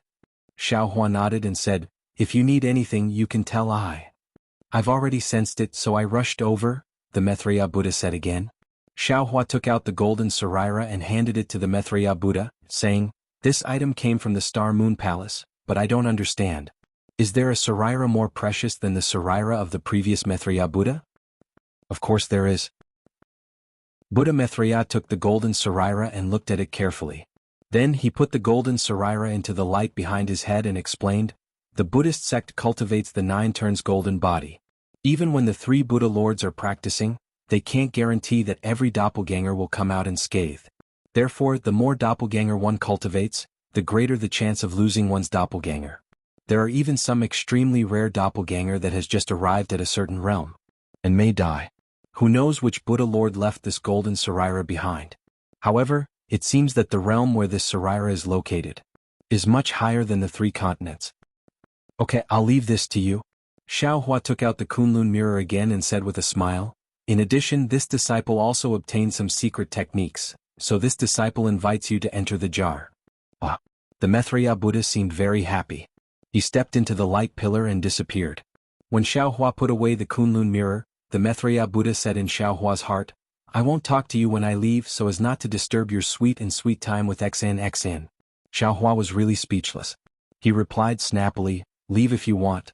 If you don't want the Bodhisattva of the exquisite temple to wait, you can just stay here. However, the Namo Maitreya Buddha didn't answer. He naturally couldn't come out for too long.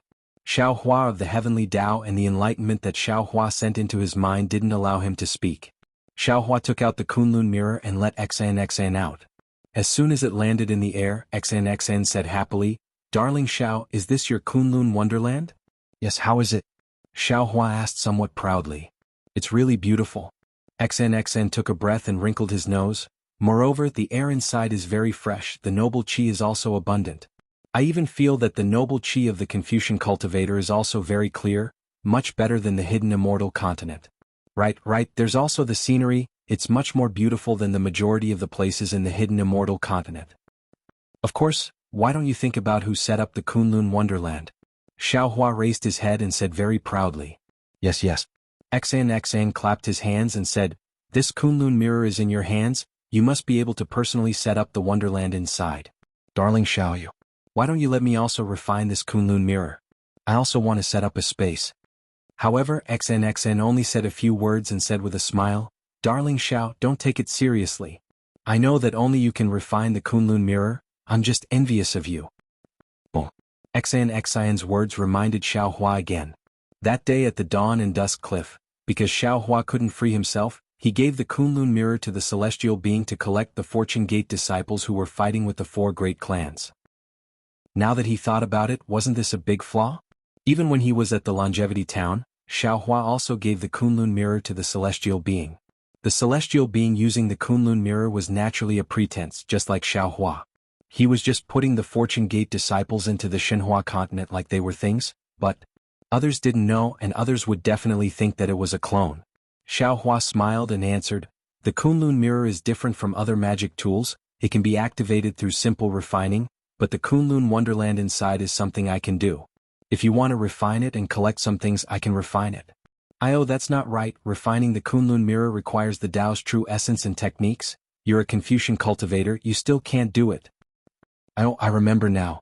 When Xiaohua mentioned refining the Kunlun mirror, XNXIN's face turned red again and she exclaimed, His Majesty asked you to comprehend the 9 prefectures cauldron's array formation, you can't have forgotten, right? Seeing that XNXIN took the initiative to throw the refining of the Kunlun mirror aside, Xiaohua really admired XNXIN's purity, he nodded and said, this is related to the happiness of this Xiao's life. How can this Xiao forget? When it came to happiness, even though there was no one around, XNXIN's face turned red and she whispered, since you know, why don't you hurry up and comprehend it? There are some secret techniques that are unique to us Confucian cultivators, I'm afraid you don't know. Don't forget. Xiaohua smiled and said, I am the smartest little monk in the world, I was the one who taught you the 5 Qis unification technique. When the little monk was mentioned, XNXN immediately thought of the time in the Shenshui Palace, and the sweetness on her face deepened. She gently pulled Xiaohua's hand and placed the 5-colored jade crystal into Xiaohua's hand and whispered, then take your time to comprehend it. Don't worry, gathering 9 Confucian cultivators at the peak of the 9th grade of essence energy isn't particularly difficult. The difficult part is being united. This concubine will discuss this with the master of the Taiqing Palace, and if it doesn't work out, ask him to help the masters of the Shanqing Palace and Yuqing Palace, plus you and the master of the Wenxiu Palace, it should be about the same. Xiaohua pretended to be angry and said, I gave the master of the Shanqing Palace a good beating, how can he help me?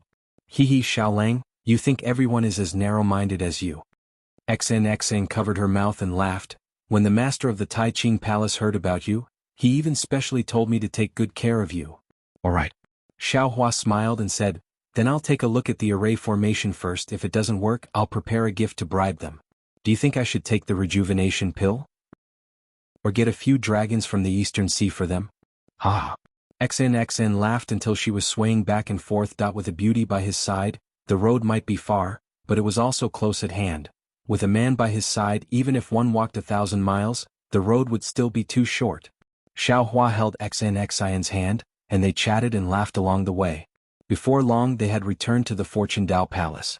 The disciples had already known that their sect master had returned with a beauty, and this woman was the high and mighty 9th princess of the immortal Emperor Ru Xiu, so they had already lined up outside the soaring Dragon Mountain range to welcome them. The liveliness made XNXIN's ears turn red from embarrassment. Even though she was unwilling in her heart, she didn't brush away Xiaohua's face or hurt the enthusiasm of the Fortune Gate's disciples. Needless to say, she was very familiar with this kind of etiquette, and her actions were appropriate. She had the bearing of a sect master's wife, and she won the respect of all the Fortune Gate's disciples. When they were seated in the Fortune Dao Palace, Xiaohua's disciples came forward to greet her, and XNXN smiled in response. She then looked at Taoist Wu heavenly beings and the others and said in a low voice, Brother Xiao, the etiquette is over. Now it's your fortune gate's internal affairs, and it's not appropriate for me to be here. How about I leave? All right. Xiao Hua nodded and said, I've already sent a message to Bai En and she should be back soon. Go to the back hall and wait for her. Subsequently, Xiao Hua instructed Chang Yuan to accompany XN back to the Fortune Dao Palace's inner hall. After XN left, Xiao Hua shook the Kunlun mirror and released the archdevil ancestor Shi. The moment he came out, he smiled and said, Congratulations, big brother, congratulations, big brother, I hope you have a child soon. Chapter 4661. Go. Xiao Hua didn't know whether to laugh or cry when he heard Demon Venerable Shi say the same words he used to congratulate Su Ji and Xingyue. He raised his hand and said, Hurry up and sit there. We have something important to discuss. Yes, Sect Master. Demon Venerable Shi didn't dare to delay and quickly sat down. Xiao Hua looked up and saw that Lu Yi had returned to the Fortune Palace and was standing beside Fuji Wen. Xiao Hua smiled and said, Lu Yi, you're finally back. Lu Yi blushed and hurriedly bowed. Disciple is unfilial. Please forgive me, Master. Disciple received Master's order and rushed back day and night. I didn't dare to delay at all. And how's the situation at the Heavenly Abode River? Xiao Hua asked. Lu Yi hurriedly told her about the Heavenly Abode River. Although Jianghu was very ambitious, she also knew Xiao Hua's character. Seeing that Ao Zhan had returned, she naturally would not do anything. Under Jianghu's leadership, the entire Heavenly Abode River had been thriving.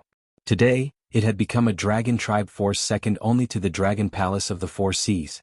After Lu Yi finished speaking, Xiao Hua nodded and said, The West Sea was attacked by alien insects and the West Sea Dragon King went missing. You already know, right? Yes, disciple knows.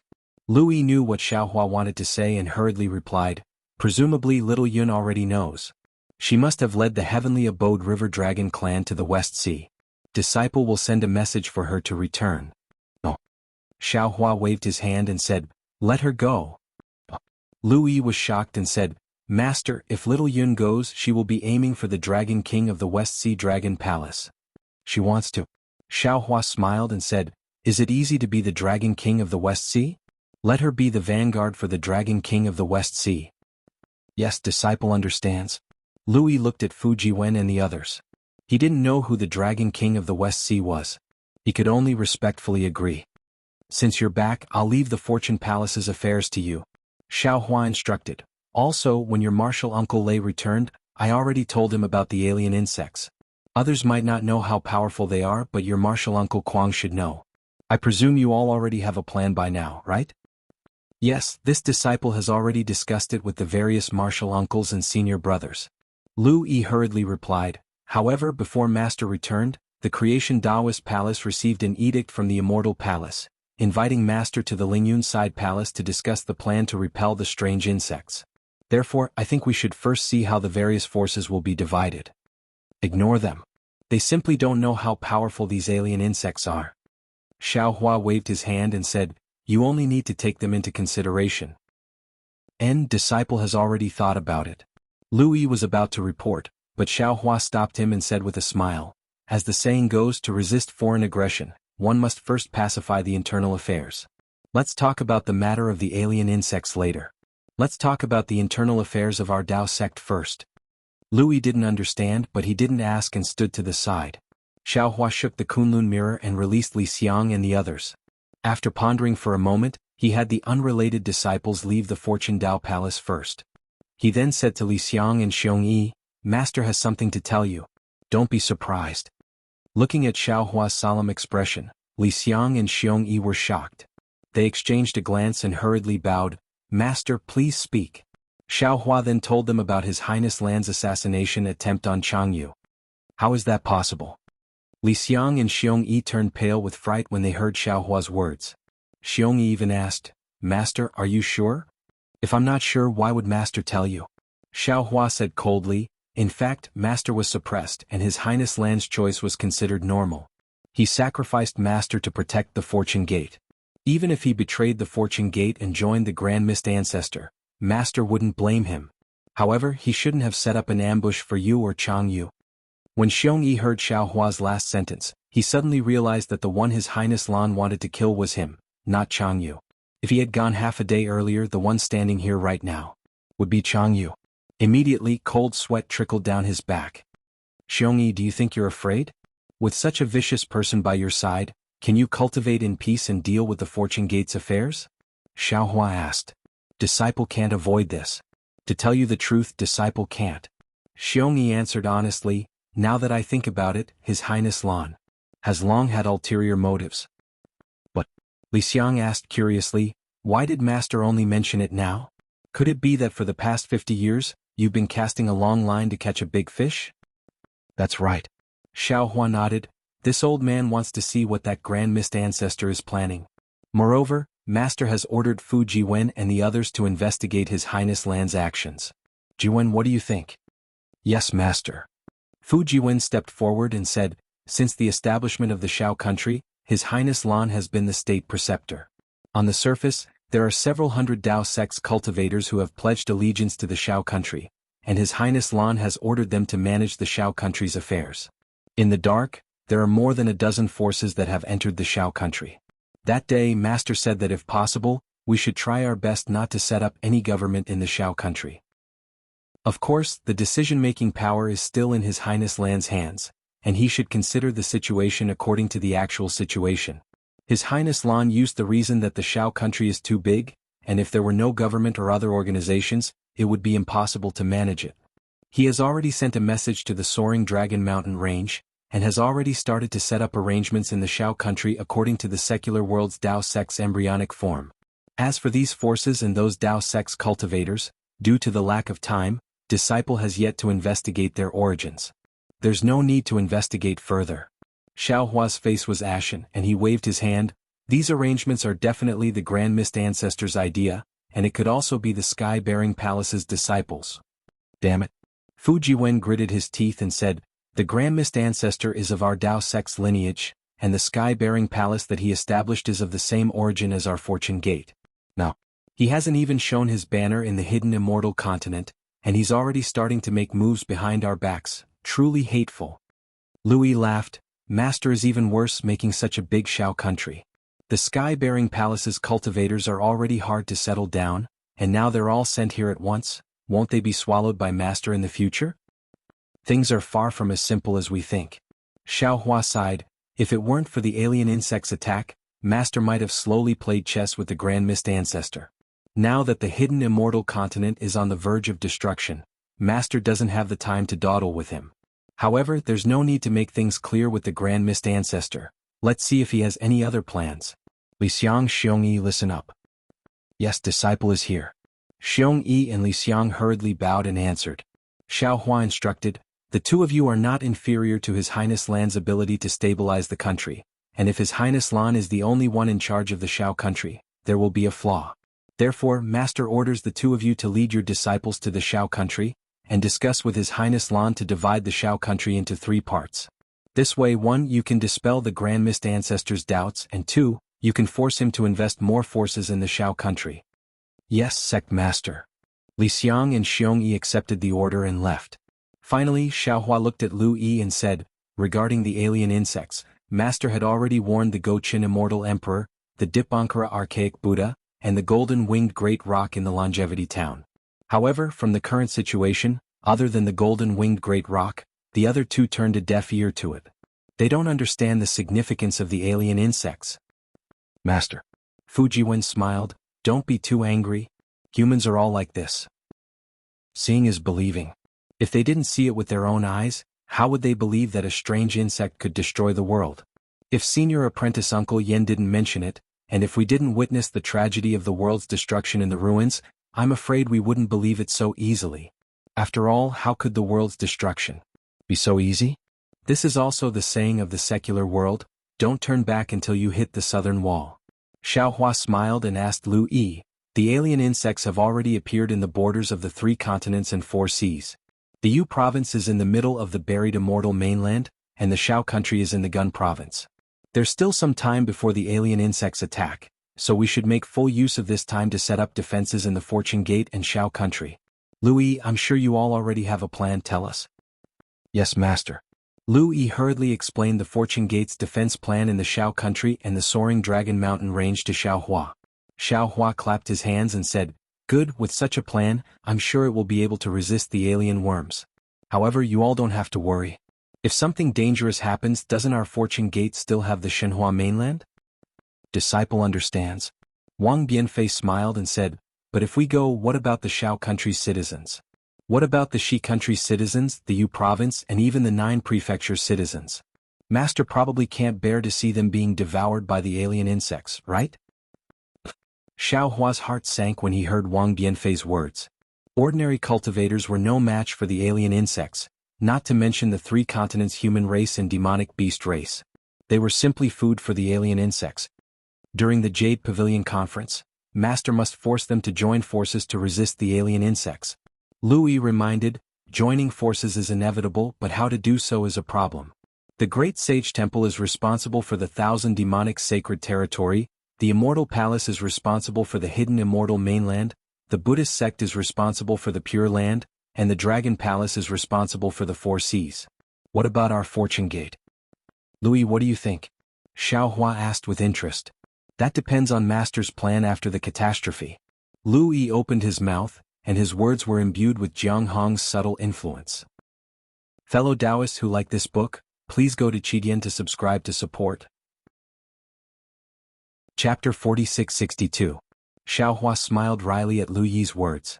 He had always been a person who took half a step forward. How could he have thought of such things? Moreover, when he saw the alien worms warning, his mind was filled with thoughts of how to eliminate the alien worms and how to save the 3 mainlands people. How could he have thought of so many things? Master doesn't understand these things. Xiao Hua waved his hand and said, "Why else would I send you back to the fortune gate?" Yes. Lui nodded. He pondered for a moment before saying, "Didn't Master say earlier? Send little Yun to the West Sea first. Now that the West Sea Dragon King's whereabouts are unknown, it's a good opportunity to intervene in the West Sea. Moreover, Master is the Dragon Island's Dragon Master, so why not take over the West Sea's defenses?" Xiao Hua pondered. He knew that the Dragon Island's control over the 4 Seas Dragon Palaces was weak, and they wanted to use him to restrain the 4 Seas Dragon Palaces. Moreover, he had just established his authority in the South Sea Dragon Palace, and the 4 Seas Dragon Kings were afraid of him. If he took this opportunity to defend the West Sea, with the support of the Heavenly Paradise River's Dragon Tribe and Ao Zhan, he had a 70% chance of controlling the West Sea Dragon Palace. This way he could lay the foundation for Xiao Bai to enter the West Sea Dragon Palace, find a way out for the Fortune Gate's disciples, and protect Chuanzong. And we'll do as you say. Prepare to dispatch disciples. When Master returns from the Jade Lake, we will defend the West Sea. Xiao Hua agreed with Lu Yi's suggestion. However, Xiao Hua had just finished speaking when Lu Yi hesitated for a moment and said, "Master, disciple and the others still have something to say to Master." "What is it that makes it so difficult?" Xiao Hua asked curiously. Lu Yi glanced at Fu Jiwen and Wang Bianfei. Fu Jiwen nodded and stepped forward. "Master, it's like this. After junior brother Lu returned from the Heavenly Paradise River, he took over the Fortune Gate's daily affairs. Then, Marshal Uncle Lei and the others returned and told us about the alien worms invasion. We all felt that this matter was troublesome. If our Fortune Gate's disciples only defended the Shao country and the soaring Dragon Mountain range, it would be easy. But with Master's benevolence, he would definitely take the 3 mainlands into consideration. Although Disciple did not think of going to the West Sea's defenses, he would definitely send disciples out. In that case, our Fortune Gate's disciples would have to fight on 3 fronts. Our Fortune Gate's foundation, if we split our forces would be divided, our strength would be divided. That's why I think it's better to concentrate our forces. Wang Bianfei continued, if there were no alien insects, the Fortune Dao Palace would be located in the Soaring Dragon Mountain Range, and the Soaring Dragon Mountain Range would be the foundation of my Fortune Gate. However, since there is the danger of alien insects attacking, this Soaring Dragon Mountain Range's Fortune Gate has become our burden. Also, the Soaring Dragon Mountain Range was in the hidden Immortal Continent, which was in the center of Yu Province, and Yu Province was the center of 9 regions. How could the Immortal Palace let the foundation of a Dao sect be like a nail in their heart? After the rise of the Fortune Gate, the Soaring Dragon Mountain Range is no longer the first choice. Yu Zhongquan chimed in, moreover, the Soaring Dragon Mountain Range's Fortune Gate's disciples are all low-grade Fortune Gate disciples, and they are the most vulnerable to the strange insects' attacks. Instead of letting them stay here under the protection of other high-grade Fortune Gate disciples, They should be protected from the Kunlun mirror. Also, most of the Fortune Gate's disciples are from the Kunlun immortal realm's Xinhua mainland. They don't have much of a sense of belonging to this Fortune Gate. Therefore, the Soaring Dragon Mountain Range's Fortune Gate is merely a symbol. Now that the strange insects have attacked, it has become a burden. And Master understands. Xiaohua nodded slightly. Seeing that Xiaohua's expression did not change, Lu Yi was relieved. He was the one who suggested this matter, and he knew that Xiaohua did not like Jianghu for being too ambitious and utilitarian, so he did not dare to mention it. What are your thoughts? Xiaohua turned to look at Lightning Reverend and the others. Lightning Reverend smiled and said, I am the creator of the Xinhua Mainland's Fortune Gate. Of course, I like the Xinhua Mainland's Fortune Gate. When Chu, Buddha Maitreya, World Honored One, and Feng Wu were not present, Taoist Witch and Reverend Yun exchanged a glance, and Taoist Witch said, what my disciples said makes sense. Although the heaven and earth energy here is abundant, it is still lacking compared to the Xinhua mainland. Instead of letting them stay here in fear, it is better to not send them into the Kunlun immortal realm. Moreover, the Fortune Gate's strength has retreated from the Soaring Dragon Mountain Range, which is a good thing for Xan. Didn't she mention this matter before? It's just that she wants you to go to the Thousand Demons Sacred Realm. Moreover, our Fortune Gate does not want to expand our forces in the hidden immortal continent. We only created the Shao country to protect the common people. The Fortune Gate's retreat in the Soaring Dragon Mountain Range has highlighted fellow Taoists' view of the big picture. Whoever wants to touch the Shao country will not be able to do so. Brothers, Archdevil Venerable Shur also said with a smile, boy, what you said makes sense. If the strange insects attack, you and I will not be here, and we will even have to leave a brother here to guard this place. Not only will it be a waste, but it will also worry us. Why don't we move the Fortune Gate to the Xinhua mainland? How can it be safer than the human race's Mahayana realm experts? After Xiaohua heard this, he understood that the Soaring Dragon Mountain Range's creation gate was indeed necessary to exist before the invasion of the alien insects. It could form an even bigger creation gate with the Thousand Demons Sacred Realm and the Pure Land in the future. However, now that the alien insects had attacked, his plans had to be pushed back. The Soaring Dragon Mountain Range's creation gate was no longer interesting. Rather than that, it was better to send it directly to the Xinhua continent. After the apocalypse passed, he could rebuild it according to the specific situation. But there was another problem with this arrangement. If the Fortune Gate's disciples were to be kept in their own space, who would resist the strange insects? Wouldn't the Fortune Gate be an empty shell? Thus, Xiaohua voiced out his concerns. Lu Yi and the others discussed and said, Master, how about this? We will send the Soaring Dragon Mountain Range's low-level disciples to the Xinhua mainland and let the Xinhua mainland's high-level disciples stay on the continent to resist the strange insects. What do you think? Good. Xiaohua nodded and said, in that case Lu Yi passed down this old man's order. Start organizing the Fortune Gate's things. When Master returns from the Jade Lake, the low-level disciples guarding the Soaring Dragon Mountain Range will be sent to the Kunlun Immortal Realm. You all should also prepare to go to the West Sea. Of course, the disciples going to the Shao country must be arranged well. Yes, disciple will obey sect master's order. Lu Yi was overjoyed. Xiaohua then discussed some matters with the disciples and dismissed them. After the disciples left, Xiaohua said to Lightning Taoist and the others, the Confucian, Buddhist, Taoist and demonic beast races must join forces to resist the alien insects. However, the resistance of the 3 continents and 4 seas is only a temporary solution. If we want to kill the strange insects and completely block them from entering the 3 continents, we still need to block the space passage that the strange insects used to invade the 3 continents. This old man has seen billions of strange insects in the West Sea's eye, and this old man also appeared near the Yu Province cauldron through the space passage. From the 5 9 prefectures cauldrons that I obtained from Konghangwu, that guy must have destroyed the 9 prefectures grand formation. Those strange insects must have invaded the 3 continents through the space passage because the 9 prefectures grand formation was destroyed. Therefore, if we want to eradicate the alien insects, we must re-establish the 9 prefectures grand formation. And I and the others understand this. Taoist Wu nodded. After the 9 prefectures grand formation was destroyed, the hidden immortal continent suffered endless disasters. Even if there were no alien insects, we must re-establish the grand formation as soon as possible. The celestial being laughed. Of course, this is related to fellow Taoists' happiness. Right now there are exactly 9 sect masters in our Fortune Gate. Isn't it because the heavens want our fortune gate to re-establish the 9 prefectures' grand formation? Alright, let's not talk about it anymore. Xiao Hua smiled faintly and took out the 5-colored jade crystal, saying, Fellow Taoists, we will now comprehend the 9 prefectures' grand formations method. Good. The doppelgangers nodded and closed their eyes after Xiao Hua. A few days later, Xiao Hua was the first to open his eyes. Although he was frowning, there was also a trace of joy on his face. A few breaths later, the doppelgangers also opened their eyes. Xiao Hua said, This 9 prefectures' grand formation is indeed extraordinary. It's not the cultivation world's array. If I'm not mistaken, it should be the Heavenly Court's immortal defense array. The 9 prefectures' grand formations method of setting it up is also a work of art. It's truly unimaginable. To think that it can borrow the strength of 9 venerable realm cultivators to successfully set it up.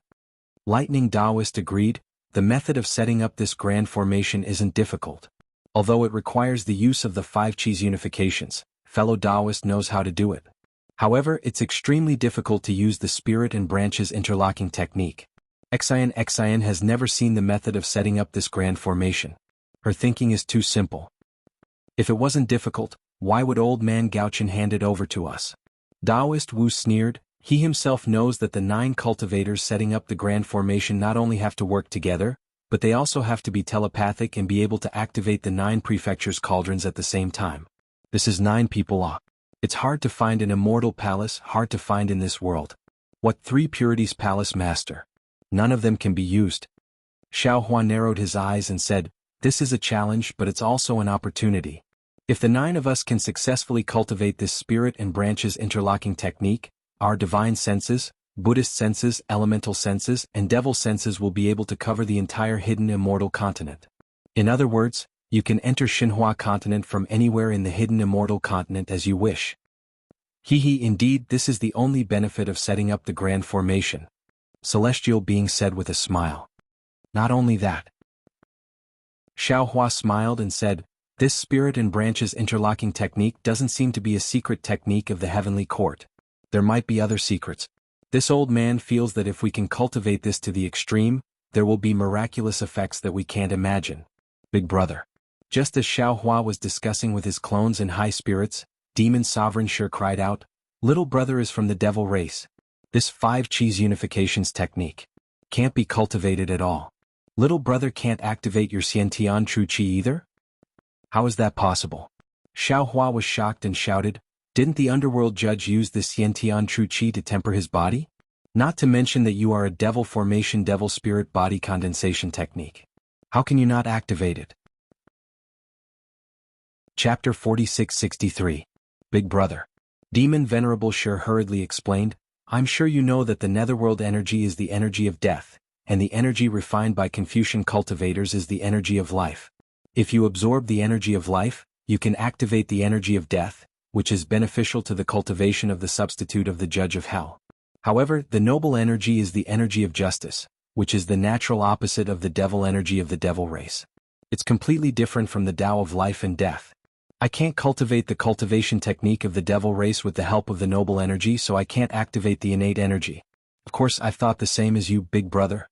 I'm a condensed body of a devil spirit from the devil formation of the upper realm, so I can totally suppress the innate energy and control it. But when I tried it just now, it's not like that at all. Fellow Taoist, you're too careless. Taoist which echoed, the 9 cauldrons are used to suppress the fate of the human race. How can they be activated by the devil race? Xiao Hua's brows furrowed. Taoist which had wronged him by saying he was careless, because in his heart, he had never regarded Demon Venerable Sure as a real Demon Venerable. Xiao Hua had cultivated the 5 energies of origin in his 5 viscera and 6 bowels, and cultivated the devil cultivation technique in his bloodline. Later on, when he became a clone, he gave these techniques to his clones to cultivate. Usually, when he activated the devil cultivation technique and the Confucian cultivation technique, there was nothing wrong with them. Therefore, he always thought that Demon Venerable Sure could also activate the Confucian cultivation technique like him. But he had never thought that Demon Venerable Sure had become a real devil, and he could no longer freely use the Confucian cultivation technique like Xiao Hua. What about my fellow Taoists? Xiao Hua asked the other clones worriedly. Let me tell you. Taoist Witch and the others looked at each other and answered, the noble energy has no innate conflict with what we cultivate. We have no problem with it. Reverend Yun even laughed and said, my heavenly dragon language technique can activate the 9 cauldrons better than the 5 energies of origin. Xiao Hua sighed and said, the dragon race has always had a secret with the human race. It's just that we don't know about it. And you've activated the 9 cauldrons before, so of course you can do it. Big brother, what do we do now? Demon Venerable Sure asked with a sullen face. Our fortune gate has exactly 9 patriarchs. Since we're missing one, we should send a Confucian cultivator to replace you. Xiao Hua said helplessly, even though he really didn't want to expose his relationship with his avatars. What about Heavenly Dao Xiao Hua and Karma Xiao Hua? Celestial suggested. Their attacks should be more powerful than ours. They haven't formed yet, we can't place our hopes on them. Xiao Hua shook his head. Didn't Big Brother say that? My fortune gate still has a 10th old master. Honorable Devil Sure suggested. Why don't we let him come? He has no chance. Xiao Hua waved his hand, even if he comes back, his strength can't compare to ours. You'd better practice the same chi connection technique first before thinking about how to activate the 9 cauldrons. As for the Confucian cultivators, I have come into contact with only the master of the 3 Purities Palace. As for which one, I will discuss it with the immortal emperor at the Jade Pool. That's the only way. Lightning Reverend nodded. It will take us a lot of time to comprehend the same chi connection technique. Let's talk about it at that time. Since the discussion had come to an end, all the clones returned to the space and seized the time to comprehend the same chi connection technique, leaving only Reverend Yun to guard the Fortune Palace. Xiao Hua summoned XN and told him that he was going to attend the Jade Pool gathering at the High Cloud Side Palace. XN didn't have any hesitation and refused Xiao Hua's request to take him along. However, he heard her very shyly say, Xiao Lang, His Majesty is giving pointers to the 9 regions Great Array to let this concubine follow you. This is already a crime against the whole world. If you bring me to the Jade Pool gathering, it will be a slap to the Immortal Palace's face. I'll stay at the Soaring Dragon Mountain Range and help you with the sex affairs. When by and returns, I'll help you with the star-picking tower. Alright. Xiao Hua thought that it would be much safer to send XN into the space, but when he thought about how far the alien insects were from here and how Reverend Yun was guarding the Soaring Dragon Mountain Range, he nodded in agreement. My dear Xiao, are you going to attend the Jade Pool gathering? Seeing that Xiao Hua was about to leave the Fortune Dao Palace, XN explained obediently, if you're going to the High Cloud Side Palace, you only need to open His Majesty's decree and there will naturally be a patrol envoy to welcome you. Before heading to the Jade Pool gathering, there's still one more place to go. Xiao Hua looked outside the Fortune Dao Palace and replied thoughtfully. Where? XN blurted out. However, she smiled and said, I'm asking too much. Oh, this isn't important. Xiao Hua waved his hand and said, the world's Dao sects are already declining. Today the hidden immortal Dao gate is opening. With me Xiao Hua in the world who dares to let their disciples be bullied. Hearing Xiao Hua's words, XN covered her mouth and laughed. Reverend Xiao really cares about the world. I'm only at the 4th level of elemental energy, but I actually dared to set up a blood steel in the bronze pillar state. If this matter were to spread to the Immortal Palace, it would definitely be treated as a huge joke. Even without the patrol envoy's help, ordinary soil would flatten this blood steel. I don't know what Reverend Xiao was thinking that day. You actually dared to say such bold words. Aren't you afraid of being hunted down by the Xianhuang order? Xiao Hua shrugged and said somewhat embarrassedly, at that time this Xiao had just arrived at the Bronze Pillar State from the country of Xi. I didn't know about the Xianhuang order. Moreover, Dao Shan died too miserably. The Xiao was furious. When I thought of the hidden immortal continent's Dao gate being bullied, this Xiao erected the blood steel in a fit of anger. Later on, when I thought about it, I also felt that I was too arrogant. However, this Xiao didn't have time to go to the Bronze Pillar State. Hearing this, XNXIN's face turned serious and said, this blood steel. Forget it, I won't talk about it. You'll know when you see it. Fortunately, Dao Shan died miserably. The Bronze Pillar State's king felt that he was in the wrong. Later on, the Bronze Pillar State's fate declined and was replaced by another state called the Jade Peng State. At that time, you already made a name for yourself in the blood pool of gods and devils. Some scholarly families' literary sages also helped you spread the seeds. That Jade Peng State didn't dare to offend the literary sages and kept the Seven Sons Temple.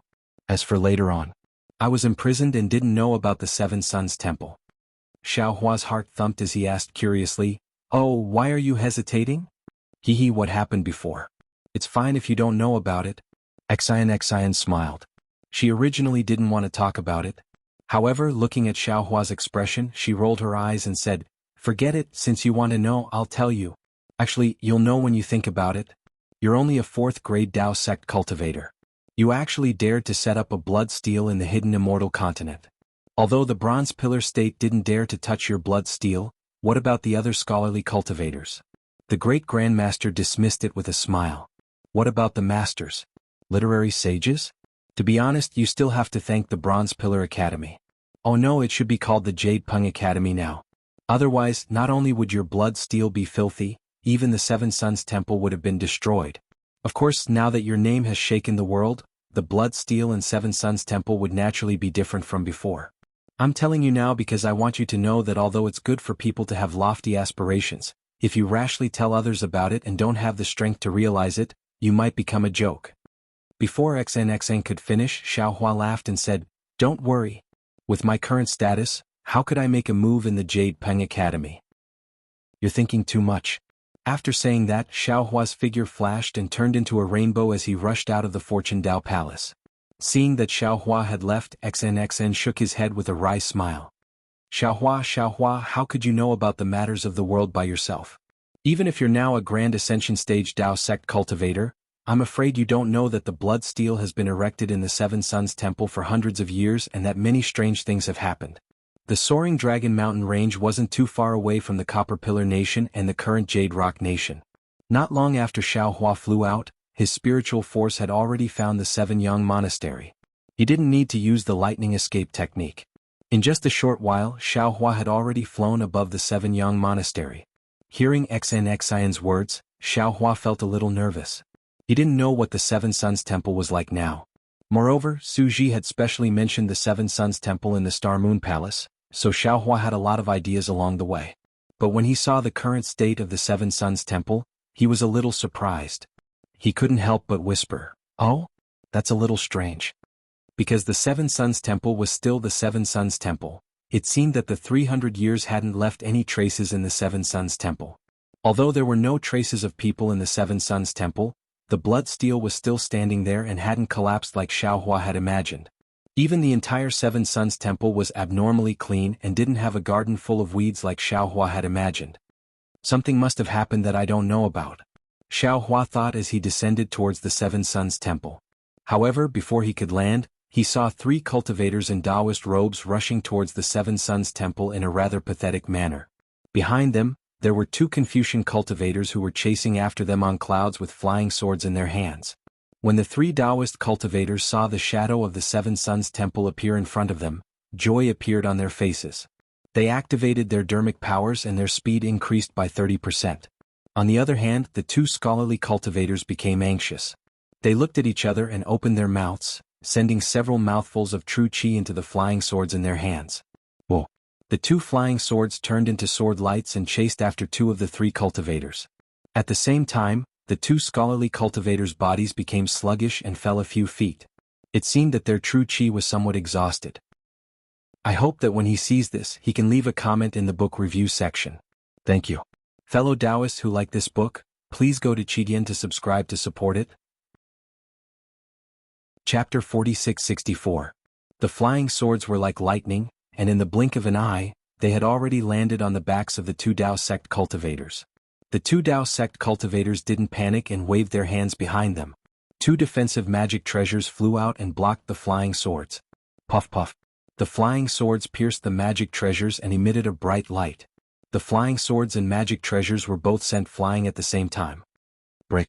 At this moment, the 2 Confucian cultivators behind began to chant inscriptions. Boom boom. The 2 flying swords exploded at the same time and turned into a rain of swords that fell towards the 2. Not good. The 2 scanned with their divine senses and both knew that things were not good. Xiaohua, who was high up in the sky, frowned. Just as he was about to raise his hand, the 2 Dao sect cultivators waved their hands at the same time. 2 black ropes flew out of their hands and fell towards the 3rd person. Looking at the 3rd person, it was clear that he was prepared. Just as the 2 Dao sect cultivators attacked, his body suddenly fell. The two hands under his robe raised at the same time, and two small snakes that were about an inch long rushed out and bit towards the two Dao sect cultivators' arms. Seeing the three of them fighting like this, Xiaohua's eyes flashed with anger. He immediately withdrew his divine ability and stood quietly in the sky, no longer attacking. Swish swish. When the two small snakes appeared, the two Dao sect cultivators who attacked seemed to be afraid. They hurriedly controlled the ropes to land on the small snakes.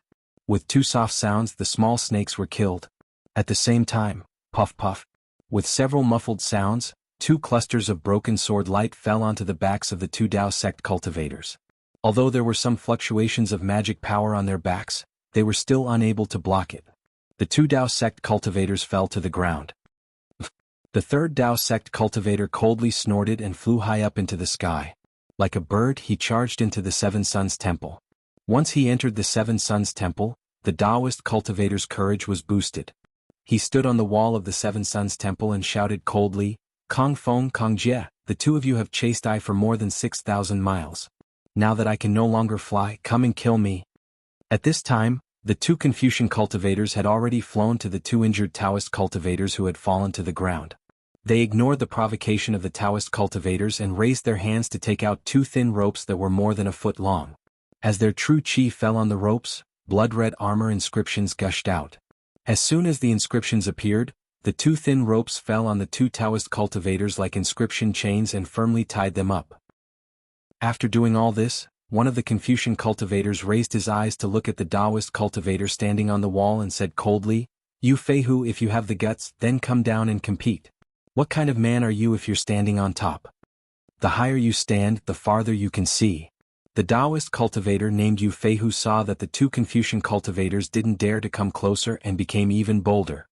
He said proudly, "Don't tell me the two of you don't want to see 1,000 miles and reach a higher level? Damn it." One of the Confucian cultivators was a little angry. He raised his hand and pointed at Yu Feihu. He said angrily, "You have the ability to kill 49 young boys and girls as a blood sacrifice for your Dharma artifact. Why do you have the guts to fight me to the death? Those young boys and girls are people in trouble. Even if I don't do anything, they won't live for more than a few days. Since that's the case, why can't I sacrifice them for my Dharma artifact?" Yu Feihu sneered. "Besides, the two of you are just constables from the Qing kingdom. Why are you in the Fengjing kingdom's territory? Since it's a heinous crime, no matter where you are, I should arrest you." The more the Confucian cultivator spoke, the angrier he became. Suddenly, his body moved, and a multicolored light appeared as he pounced at Yu Feihu. Ha! Yu Feihu wasn't afraid at all. His body flashed and he jumped into the Seven Suns Temple. He laughed and said, "Kong Jie, why don't you come in? This is the Seven Suns Temple. In front of me is Taoist Zhao's blood steel. You dare to bully my Taoist disciples in front of the blood steel? Aren't you afraid that your Qing kingdom will annihilate the Fortune Gate?" Sure enough, Kong Jie's body flew to the walls of the Seven Suns Temple and stopped. She didn't dare to take half a step forward. There was a look of unwillingness on her face. "What's wrong? You don't dare to come in?" Yu Feihu became even more arrogant. He laughed wildly and said, "Didn't you chase me for thousands of miles to take my life? Now that I'm standing in front of you, why don't you dare to move?" Confucian cultivators, oh Confucian cultivators, you have stood tall in the hidden immortal continent for countless years. My Taoist cultivators have been humiliated by you for countless years. Now, my Taoist sect is no longer the Taoist sect of the past. My Taoist sect can finally stand tall. Damn it. Kong Jie was enraged. She urged her body to charge into the Seven Suns Temple to capture Yu Feihu. When Yu Feihu saw Kong Jie flying out, he couldn't help but be stunned. He hurriedly jumped down the wall. At this moment, Kong Feng had already flown behind Kong Jie. Seeing Kong Jie acting rashly, Kong Feng turned pale with fright. He disregarded everything and rushed forward to block Kong Jie. He anxiously said, "Kong Jie, what are you doing? Don't forget. This is the blood steel where the Taoist sect's Grand Ascension Stage Taoist sect was established. It's not a place for small fries like us to barge in. Our lives are a small matter. If we provoke the Fortune Gate, what will happen to my Kong family and Qing Kingdom? Don't fall for this bastard's trick." Damn it. Kong Jie saw that Yu Feihu was about to jump off the wall, but when she saw Kong Feng blocking her, she arrogantly stood on the wall. However, Yu Feihu was tactful and didn't dare to provoke her anymore. Kong Jie couldn't help but curse, Daoist Xiao is really. Unfortunately, before Kong Jie could say anything else, Kong Feng was scared out of his wits. He covered Kong Jie's mouth and dragged her away. Ah! Yu Feihu looked at the two constables and laughed to his heart's content. He pointed at the two of them and said, "You should know that the days of my Dao Gate servile servants are over." Scram. While Yu Feihu was laughing, there was a sudden roar that sounded like a thunderclap. It scared Yu Feihu. At the same time, a huge force came from behind him. Before he could react, he was thrown off the wall by the huge force. Furthermore, at the same time that the huge force landed on his body, the Fa Li around him was already restricted. Scum of the Dao Gate. At the place where Yu Feihu was standing, an old man wearing a scholar's robe appeared. This old man's forehead was protruding, and his face looked very simple. His head of white hair was as neat as silver strands. Although it was blown by the wind, not a single strand of hair fluttered. Wasn't this the Copper Pillar Imperial Academy's Beigo Jinming that Xiao Hua had met at the Black Wind Ridge? However, time had not left its mark on the Seven Suns Shrine, but it had left its mark on his body. "Many thanks, Senior." Kong Jie was overjoyed. She rushed over and captured Yu Feihu. Kong Feng hurriedly flew in front of Beigo Jinming and bowed respectfully. "Junior Kong Feng greets Senior. Senior, how dare you use your divine ability in the Seven Suns Shrine? If the Fortune Gate and Daoist Xiao were to find out, I'm afraid a calamity will befall you." Beigo Jinming stood in the air and waved his hand with a smile. "You are too careful." Daoist Zhao's intention in setting up the blood steel was to establish the Dao Gate, not to protect these scum of the Dao Gate. Just like those rumors, no one dares to go to the Fortune Gate to verify them. These shameless scum used the rumors to absolve themselves of their crimes. In the end, Daoist Zhao's intention was covered up, and his kindness was distorted. So that's how it is. Hearing this, Kong Feng was enlightened. He looked at the blood steel in the Seven Suns Shrine and asked in a low voice, "Senior, how do you know so much?" This old man is Beigo Jinming." Beigo Jinming replied with a smile, "When Daoist Xiao set up the blood steel, this old man was the dean of the Copper Pillar Imperial Academy. I even fought with Daoist Xiao. However, this old man is already old and Daoist Xiao is like the sun in the sky. This old man felt Daoist Xiao's glory back then, and because I was entrusted by someone, I opened a library near the Seven Suns Shrine and spent the rest of my life here." "Oh, so it's Senior Beigo. This junior greets you." Kong Feng had never heard of Beigo Jinming's name before, but he still hurried to greet him. At this time, Kong Jie had also captured the three scum of the Dao Gate and came over to greet Beigo Jinming. The space looked at the blood steel and asked in a low voice, "Can this junior enter the Seven Suns Shrine to pay respects to Daoist Zhao's blood steel?" "Of course." Beigo Jinming smiled and said, "Daoist Xiao never said that the Seven Suns Shrine was a forbidden area for Confucian cultivators. Anyone can enter." Hearing this, Kong Jie moved her body and entered the Seven Suns Shrine. Kong Feng opened his mouth, then entered with a bitter smile on his face.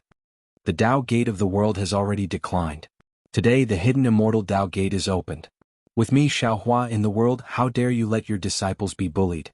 Kong Jie looked at the blood steel in the Seven Suns Shrine and read it word by word. Finally she said, "Daoist Zhao's tone is really big." At this point, Kong Jie realized that she was being rude. She hurriedly rolled her eyes and said, "Senior Beigo, if Daoist Xiao said those words with the strength of a Daoist Mahayana realm, no one in the world would not bow down. Who would dare to say no?" However, this junior heard that Daoist Xiao was only around the 5th grade of origin energy. His strength was not as profound as seniors. How could he dare to say such bold words? Beigo Jinming smiled and said, "You are absolutely right. If Daoist Xiao said those words now, it would definitely be bold words. However, if he said those words back then, even this old man felt that it was somewhat arrogant. However, the situation that day was like this." Then Beigo Jinming explained the situation. Kong Feng and Kong Jie were originally constables. After hearing this, they gnashed their teeth and said, "The Jiang clan is really despicable. No wonder Daoist Xiao was so angry that he set up the blood steel." Chapter 4665. That's right. Daoist Master Xiao didn't set up this blood steel to provoke us Confucian cultivators. It's a steel of justice for the human race. Beigo Jinming nodded.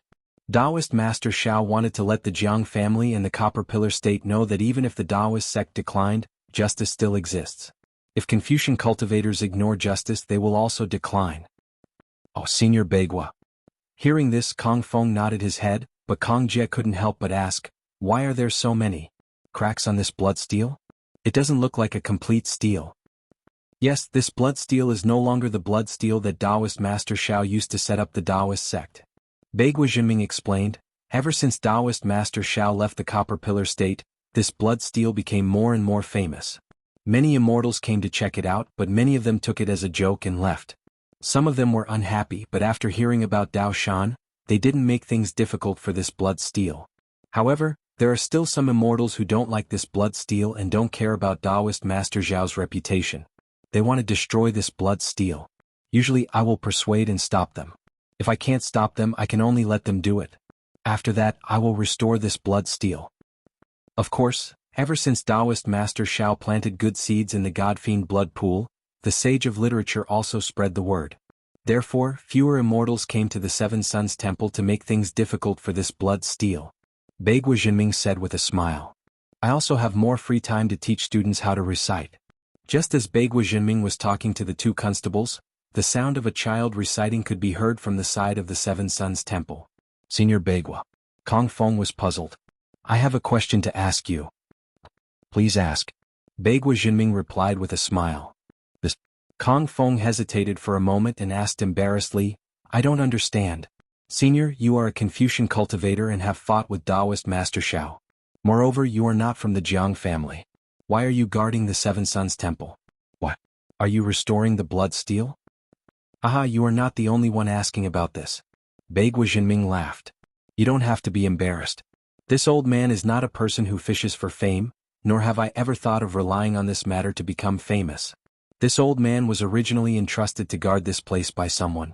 That person was afraid that Taoist Xiao would feel resentment towards the Bronze Pillar State and even the Confucian cultivators of Yu Province after seeing the blood steel destroyed. That person asked this old man to guard this place. Ah? Who is that person? Kong Jie said in surprise. That person actually predicted that Taoist Master Xiao would definitely have the strength of a Taoist Grand Ascension Stage cultivator in the future? You don't need to know who that person is, Beigua Jinming replied. I don't know whether or not he knew about Taoist Master Xiao's current situation. However, at that time, the Bronze Pillar country had just been destroyed and I was a little disheartened. I resigned from the Imperial Academy and wanted to live in seclusion in the mountains. That person probably wanted me to stay and told me his worries. Since I had nothing to do, I saw some helpless children around the Seven Suns Temple and some disabled beggars. My heart skipped a beat and I thought of Dao Shan. The Taoist sect only knows how to give porridge while we Confucian cultivators know how to educate. I don't believe that I can't do better than Dao Shan. Therefore, I agreed to that person's request. On one hand, I will guard the blood steel and the Seven Suns Temple. On the other hand, I will teach those poor people how to make a living. Look at the Seven Suns Temple now. Isn't it more lively than the Seven Suns Temple in the past? The way we Confucian cultivators help the world far surpasses that of the Taoist sect. Che. Just as Beigua Jinming was excitedly explaining, a voice came from the sky. I thought that you were guarding the blood steel for me out of kindness. I didn't expect you to be so determined to win and compete with the dead Master Dao Shan. Following the voice, a figure descended and stood in front of Beigua Jinming. Ah, so, Taoist Xiao? Beigua Jinming was slightly shocked. He looked at Xiao Hua, who was not exactly the same as he was hundreds of years ago. He hurriedly bowed and said, Jinming greets Taoist Xiao. Please forgive me. No need, no need. How could Xiao Hua let Beigua Jinming bow? He hurriedly supported him with a smile and said, You and I are old friends. You are also helping me guard the blood steel. How can I blame you? Kong Jie and Kong Feng did not dare to be negligent. They hurriedly bowed and saluted. However, there was a trace of fear in their eyes. After the two finished saluting, Xiao Hua helped them up and said with a smile, I have already seen the situation of the two of you arresting the 3 Taoist sect cultivators. You two have justice in your hearts.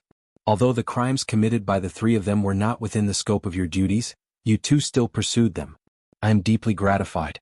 I will definitely not play favoritism just because they are Taoist sect cultivators. Moreover, in this old man's opinion, such a heartless person should be killed immediately to avoid any more trouble. Alright, I will let Taoist Xiao know. Kong Feng said respectfully, We are only constables and do not have the authority to make decisions. This matter can only be handed over to the Yamen for trial before being executed. Forget it, forget it. This is the matter of you Confucian cultivators. I do not care. Xiaohua waved his hand and said with a smile. Then he raised his hand and a large hand-light image fell on the blood steel. Shua. The blood steel was easily pulled out by the large hand. Senior, this is? Kong Jie was slightly bewildered and hurriedly asked. Xiaohua looked at the cracks on the blood steel and the words on it and said, the Taoist sect in the world has already declined. Today the hidden immortal sect opens. With me Xiaohua in the world who dares to let their disciples be bullied. After saying that, Xiaohua looked at Beigo Jinming and said with a bit of self-mockery, thinking back, I was really arrogant. I actually wanted to fight against the entire Confucian sect with the strength of a fifth-grade origin energy. Today I am standing at the peak of the 3 continents. Only now do I understand that the strength of our Taoist sect is not something that can be accomplished by one person. Even if I have such ambition, I do not need to erect a blood steel here. The steel that I want to erect should be in the hearts of the cultivators of the 3 continents.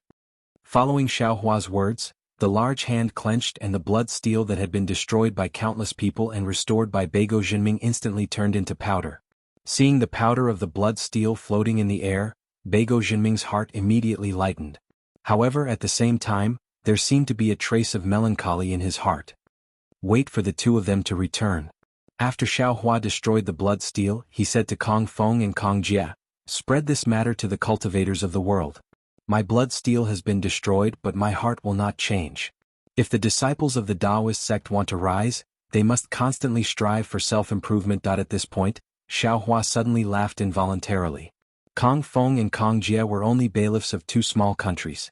How could they have the qualifications to spread the news on his behalf? Moreover, they were Confucian sect cultivators. Thus, he waved his hand and said, you wait, I am thinking too much. Yes, Junior understands. When Kong Feng and Kong Jie heard this, they let out a long breath. Kong Feng smiled and said, Junior will spread the truth of what happened in Seven Suns Temple. Senior, please rest assured. And? Xiaohua nodded. After seeing the 2 of them salute, he flew away with Yu Feihu and the other 2. Taoist Xiao.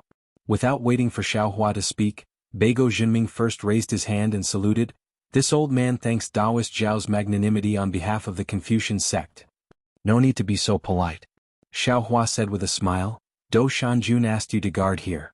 Isn't it because he is afraid that I will bring up old scores? Since I know your intentions, how can I really pursue the matter? Where is the magistrate? Hearing that Xiaohua immediately guessed that it was Do Shanjun, Beigo Jinming was puzzled and asked curiously, after the Battle of Black Wind Mountain, he resigned from his position as the Academy's magistrate. After that, he hurriedly came back and told this old man about this matter. I have not seen him in the past few hundred years. The magistrate is a hidden expert. Xiaohua naturally would not tell the truth. He only vaguely said, he has already returned to the place he should return to. That's good, that's good. Beigo Jinming nodded and said with a smile, back then this old man felt that this person was different, which was why I made an exception and hired him. It seems like this old man's foresight is still not bad. Of course. Xiaohua echoed, the magistrate is also someone this old man admires. As he spoke, Xiaohua raised his eyes and looked at the source of the sound of reading not far away. He said thoughtfully, Taoist Beigo, your academy is a little small. How is that an academy? Beigo Jinming replied, that's just a school to enlighten young children. At this point, Beigo Jinming sighed again and said, back then this old man fought with Taoist Xiao and was deeply moved. When this old man gave the Imperial Academy scrolls to Taoist Xiao, this old man also revisited these scrolls. At that time, this old man suddenly realized that the true essence of Confucian cultivation is not to fight, but to help the world and educate people. Governing the world with etiquette and enlightening the souls of people with Confucianism is what this old man should do. Xiaohua was a little surprised as he looked at Beigo Jinming. Although what he said was not the true 5-cheese unification with Beigo Jinming's strength, it was still a commendable thing to be able to calm down and search for the true essence of Confucian cultivation. Beigo Jinming continued, therefore this old man had the intention to retreat after the war. After the Bronze Pillar country was destroyed, this old man completely lived in seclusion and studied here. After that, this old man also gave out porridge and clothes for a few years. However, when I saw that the child beggars did not have the ability to support themselves and giving out porridge could only treat the symptoms, I opened a school to teach the child beggars how to read and write, to learn how to support themselves. At the same time, when these child beggars grew up, they opened workshops nearby and ran businesses, taking in even more beggars and using their strength to earn money, to achieve the effect of supporting themselves. Friends who like this book, please subscribe to it at Chidien, give it a recommendation vote, bookmark it, gift it, and thank you for all forms of support. Chapter 4666. Soon after, Bagua Jinming recounted everything he had done in the past few years. He didn't mention anything about the Bloodsteel's destruction or the Seven Sons Monastery's provocation. Xiao Hua nodded his head inwardly and said, "Fellow immortal Bagua, I really have to look at you in a new light. In the past few hundred years, fellow immortal Bagua has really undergone a complete transformation. There's no need for Taoists to praise me." Bagua Jinming nodded and said, "I was biased against the Taoist sects before, but after some self-reflection I feel that the Taoist sects, the Confucian cultivators and even the Buddhist sects are all cultivation methods of the human race. Although we have different Taoists, we can help the world together. Thus, when this old man taught my students, I always instilled such thoughts into them. I even compared the Taoist sect, Confucian sect and Buddhist sect's thoughts. It's a pity. This old man's foundation is too weak. After cultivating for several hundred years, I'm already at the end of my rope. I'm afraid I won't be able to live for much longer." Good. Xiao Hua finally understood why Su Ji had specially instructed him to come to the Seven Sons Monastery. He clapped his hands and said, "How could Dean not know about dying at dawn and dying at night? At this point, why would Dean still have any regrets?"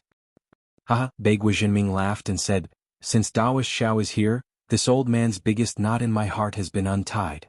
Even if I don't have the heart to die at dawn and dying at night, this old man has no more regrets." "It can't be, right?"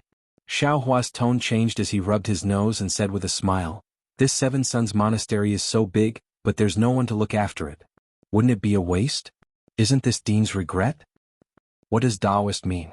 Bagua Jinming was a little confused as he looked around the Seven Sons Monastery. However, after a short while he came to a realization and said, "Taoist, this is the Seven Sons Monastery. Although Taoist's Bloodsteel is no longer here with Taoist's current reputation, who would dare to study here? However, Taoist can rest assured, this old man will instruct the people in the library to look after this place well. Of course, it would be best if Taoist could send a Fortune Gate disciple over to take over this Seven Sons Monastery. This place is too small." Xiao Hua did not conceal his thoughts, laughing as he said, "If my Fortune Gate wants to do something, the Xiao country can do it. There is no need to make arrangements here. How about this, immortal friend Bagua? I'll leave this place to you from now on." Bagua Jinming said with some fear, "You think too highly of me, spiritual master. This old man is already old and I'm afraid my energy is limited." "It's fine." Xiao Hua raised his hand and took out a jade bottle, handing it over to Bagua Jinming and said, "This is the rejuvenation pill. After fellow immortal takes it, you'll know how powerful it is." After stuffing the rejuvenation pill into Bagua Jinming's hand, Xiao Hua looked at it again. He casually took out a large rock from the space and placed it at a corner of the Seven Sons Temple. He said, "I'll inscribe some words for fellow immortal and use them as instructions for the school. I believe that even if Tao sect cultivators come, they won't make things difficult for fellow immortal." This. Bagua Jinming looked at the rejuvenation pill in his hand, still unable to make a decision. Xiao Hua did not make things difficult for him and said, "This is just an idea of mine. I can't bear to let the Seven Sons Temple be abandoned, and I can't bear to let the Yu province's child beggars have no books to read and no skills to survive. That's why I suggested this. Fellow immortal, you can think about it. If you feel that it's inappropriate, you can forget about it." After he finished speaking, Xiao Hua activated his divine ability and raised his hand. Several golden lights fell on the huge rock, and after a series of light crackling sounds, several large characters were revealed on the huge rock. At the top it said, "For Bagua Jinming."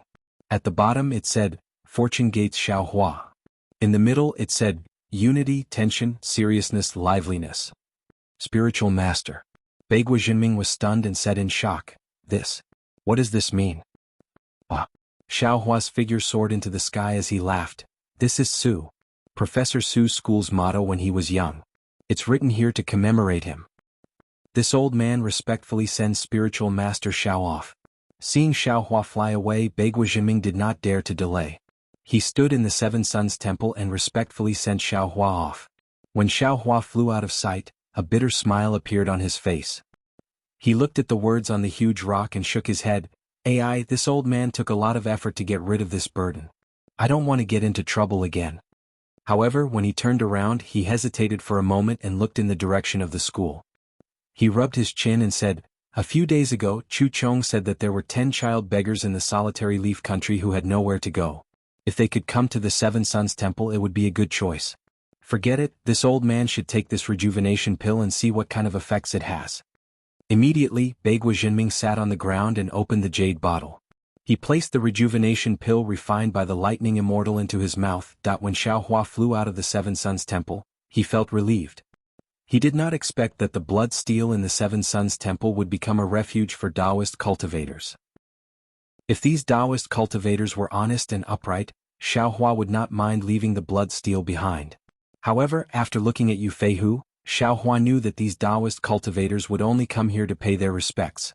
They would definitely not beg for protection. Moreover, the blood steel was just like Grandmaster Dao Shan's charity in the past. Although it could be seen as a good deed, it could not give people the ability to be self-sufficient. In the end, it would still be a declining Taoist sect. Moreover, the blood steel was not enough to support the Taoist sect's rise. It needed tens of thousands of Taoist cultivators like Xiaohua to stand out. Instead of leaving the blood steel as a burden to Bagua Jinming, it was better to leave the blood steel in the hearts of the cultivators of the 3 continents. It's exactly as Xian said. Xiaohua's figure stopped in midair. He was about to take out the immortal emperor's decree when he thought to himself, the rise of Taoism can't be achieved by just relying on this Xiao and the fortune gate. Moreover, the current Grand Mist ancestor seems to be unreliable. This Xiao has to make more preparations before ascending. Before Xiaohua could take out the immortal emperor's edict, a familiar gaze swept over from afar. Xiaohua stopped in confusion and looked in the direction where the gaze came from. Not long after, Xian's graceful figure arrived on the clouds. Moreover, wasn't the person beside Xian the Bai-en? Xian. When Xiaohua saw Xian, he asked curiously, "Why are you here?"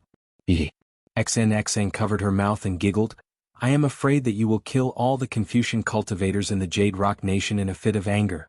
I specially came to persuade you." Xiaohua rolled his eyes and replied, "Do you think I am the Grand Mist ancestor? Killing people for no reason?"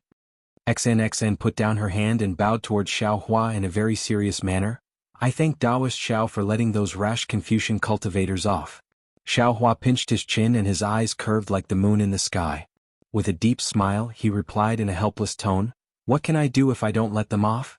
This Xiao is not only the Immortal Palace's master lay, but also the Immortal Palace's son-in-law in the future. How can this Xiao make things difficult for the princess's subordinates?" Contrary to Xiaohua's expectations, Xian's face only flushed red. She wasn't particularly shy. Instead, she glared at him and said, "It's good that you know. This is the disciple of the Confucian cultivators helping you grow. You are right to thank them." Xiaohua laughed loudly and raised his hand to grab Xian's hand. He said with a smile, "This is the 9th princess's tone." Seeing Xiaohua raise his hand, Bai-en, who was at the side, already knew what to do and moved to the side. "Humph, you know it's the 9th princess, yet you still dare to touch her." Xian glanced at Bai-en from the corner of his eyes. When she had already dodged, he pursed his lips and pinched Xiaohua's hand. Although he said that, he didn't pull his hand out. "What are you doing here? Are you really afraid that I will lose my temper?" Xiaohua held Xian's hand and asked again.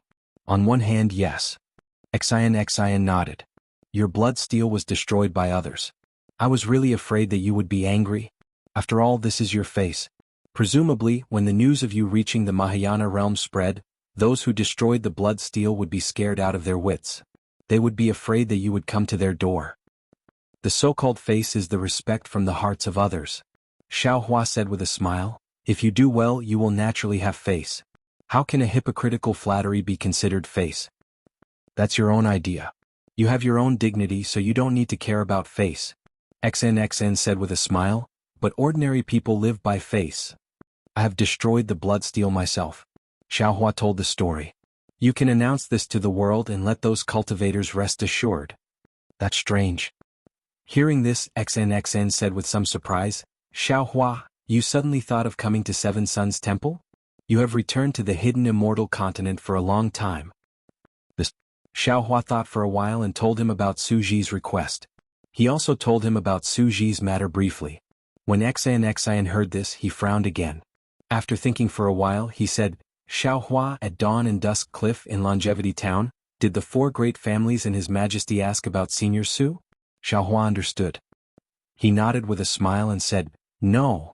So, Xian said with a bitter smile, His Majesty doesn't know that Senior Su and Senior Xing you have already left the hidden immortal continent. The main purpose of this Jade Pool meeting is probably these two seniors from the immortal world. It is also because His Majesty knows about the existence of these two immortals that he didn't take the plague of strange insects seriously. Now that I think about it, I'm afraid that's the case. Xiaohua secretly nodded and replied, but this is nothing. Let's just go and take a look.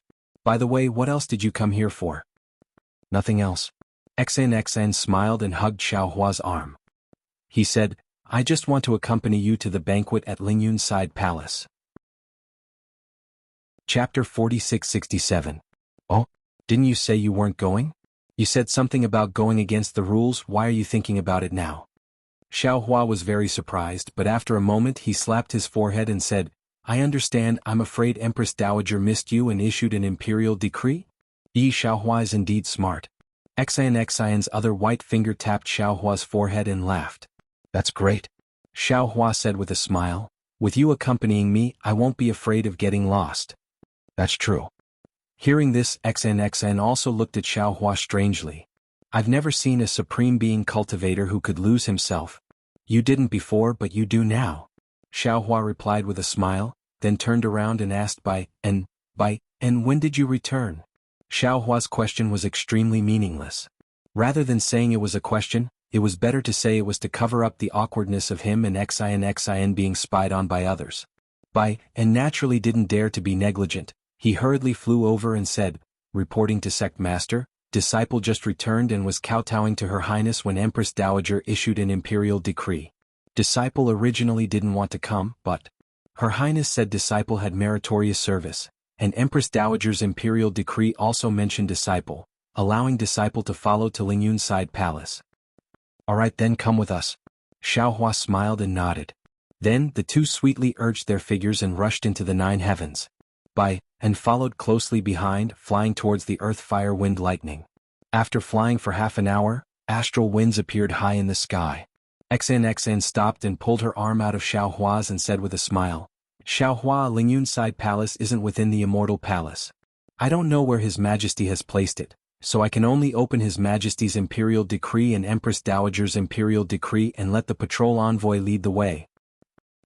Lingyun's Side Palace isn't within the Immortal Palace? Xiaohua asked curiously, then why did His Majesty dare to invite the 4 great clans again? Xian explained, the Immortal Palace and hidden Immortal Continent's time is different. A day in the Immortal Palace hides an immortal for a year. If His Majesty is in charge of the affairs in Lingyun's Side Palace, how can he command the Immortal Palace troops to resist the strange insects? Of course, if it was an emergency, His Majesty had other ways to deal with it. However, there was no need to be so anxious this time. His Majesty might have used the celestial imperial artifact of the heavenly court to set up the Lingyun Side Palace outside the Immortal Palace. As long as the immortal imperial equipment is not too far away from the Immortal Palace, His Majesty's golden throne can still be activated. So that's how it is. Xiaohua nodded, the Immortal Palace really has a lot of secrets. If you hadn't told me, I really wouldn't have known. Your fortune gate has a lot of secrets. The corners of Xian's mouth curled up and she said with a smile, I've heard that there are stories about the 10 elders of the sect. I've been counting them, but I still don't know who they are. Do you want to know? Xiaohua rolled his eyes and said eloquently, if you want to know, just say it. If you don't say it, how would I know you want to know? Although you look at me with sincerity, you still have to tell me what you want to know. Do you really want to know? Then let me tell you. Do you really want to know? Don't tell me you really want to know? Xian was stunned when she heard this, and then she laughed until she swayed back and forth. When tears came out of her eyes, she only said one word, no. Beside her, and also laughed when she heard this, but she didn't dare to be rude like Xian. She covered her mouth and stomach, holding it in really hard. Alright, since you don't want to know, then I don't need to tell you. Xiaohua shrugged and replied somewhat innocently, you said you don't want to know, it's not that I don't want to tell you. Xiaolang, do you need to eat a spirit fruit to moisten your throat? As Xian said this, She also pretended to take out a red spirit fruit from her Qingquan bag and handed it to Xiaohua. That. Xiaohua didn't look at the spirit fruit, but looked at Xian's red lips. He swallowed his saliva and said in a low voice, "I should moisten my throat." Don't you dare. Xian curled her lips and said, "Don't even think about it now." As she said this, Xian stuffed the spirit fruit into Xiaohua's mouth, and without waiting for Xiaohua to do anything, she raised her hand, and a ball of multicolored light appeared from her hand. Within the multicolored light, a brocade that was several feet in size appeared. This brocade was gold in color, and a lifelike phoenix was embroidered on it. Around the phoenix were many armor inscriptions, and these armor inscriptions were like 100 birds flying around the phoenix. A moment later, a faintly discernible cry sounded from the brocade, and the phoenix flapped its wings and flew out from the multicolored light. Boom boom boom. Hundreds of vast chi pillars appeared from the void and fell into the phoenix's illusory figure. Although the vast chi pillars were only the size of a thumb, in a few breaths, the phoenix grew to about 100 feet in size. As the phoenix spread its wings, the illusory figure crashed into the earth, fire, wind, and lightning and disappeared. Interesting. Xiaohua faintly smiled and also took out a golden brocade from his bosom. This brocade's luster and multicolored light was no different from a new one. However, a dragon shape rushed out from it. This dragon shape was different from a real dragon. There were no dragon scales on its body, only an extremely large amount of inscriptions flowing within the dragon shape. Moreover, around the dragon shape, there were also images of hundreds of beasts prostrating themselves on the ground and worshipping it. Roar.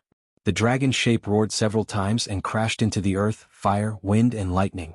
Unlike the phoenix, after the dragon shape passed, the earth, fire, wind, and lightning didn't close. Instead, a colorful passage that looked like a dragon pattern appeared, and a whistling wind blew out from this passage. Darling Xiao. Seeing the passage appear, XN hurriedly whispered, "Where are the Thunder Immortal and the Celestial Being? If possible, please ask them to show themselves first, and wait until we reach the Lingyun side palace to let them come out. It's not very polite. Moreover, it's not very respectful to them." "You're right, we should do that." Xiaohua nodded in agreement and took out the Kunlun mirror. Under the light, Thunder Immortal and the Celestial Being flew out, and after greeting XN, they stood in mid-air. "All right." Thunder Immortal looked at XN and asked, "Princess XN, I have a question to ask." "Immortal, please ask." XN hurriedly asked, "Is the Jade Pool in the Lingyun side palace?" Thunder Immortal asked, "I know that we are going to the Lingyun side palace, but I didn't know that we have to participate in the Jade Pool gathering, so I asked." "Oh, it's like this." XN smiled and explained, "The Jade Pool is different from the Jade Mountain. The Jade Pool is an immortal imperial equipment of Empress Dowager, and after it is activated, it will reveal a strange realm of the heavenly court. The scenery in this strange realm is extremely beautiful and rarely seen in the world. Therefore, if there is an important banquet that requires Empress Dowager to appear, Empress Dowager will use the Jade Pool to entertain guests." As time passed, it became known as the Jade Pool Gathering. His Majesty is currently in the Lingyun side palace, so as long as Empress Dowager shows the Jade Pool in the Lingyun side palace, wouldn't it be the Jade Pool Gathering? "Oh, I see." The celestial being curled his lips and shouted, "Isn't this the so-called inviting the monarch into a trap?" His Majesty and Empress Dowager are the leaders of Confucian cultivators, so they definitely wouldn't do this. XN pursed her lips and smiled. In just a few minutes, the sound of gongs and drums came from the passageway, and then a group of immortal soldiers and immortal generals flew out from the passageway. After flying out, they didn't go forward but lined up in front of the passageway, and the one who flew out behind them was actually Taibai Jinxing. XN had already pulled her hand out of Xiaohua's palm, and now seeing Taibai Jinxing fly out, she was slightly surprised. After she whispered a few words to Xiaohua, Taibai Jinxing had already flown to Xiaohua. Taibai Jinxing swung his horsetail whisk, cupped his hands and saluted, "Greetings, Master Xiaolei." "Greetings, Thunderbolt Immortal and Senior Celestial Being." Xiaohua and the others didn't dare to be negligent, and hurriedly went forward to return the salute. After exchanging a few pleasantries, Taibai Jinxing raised his head with a smile and looked at XN, but he didn't go forward.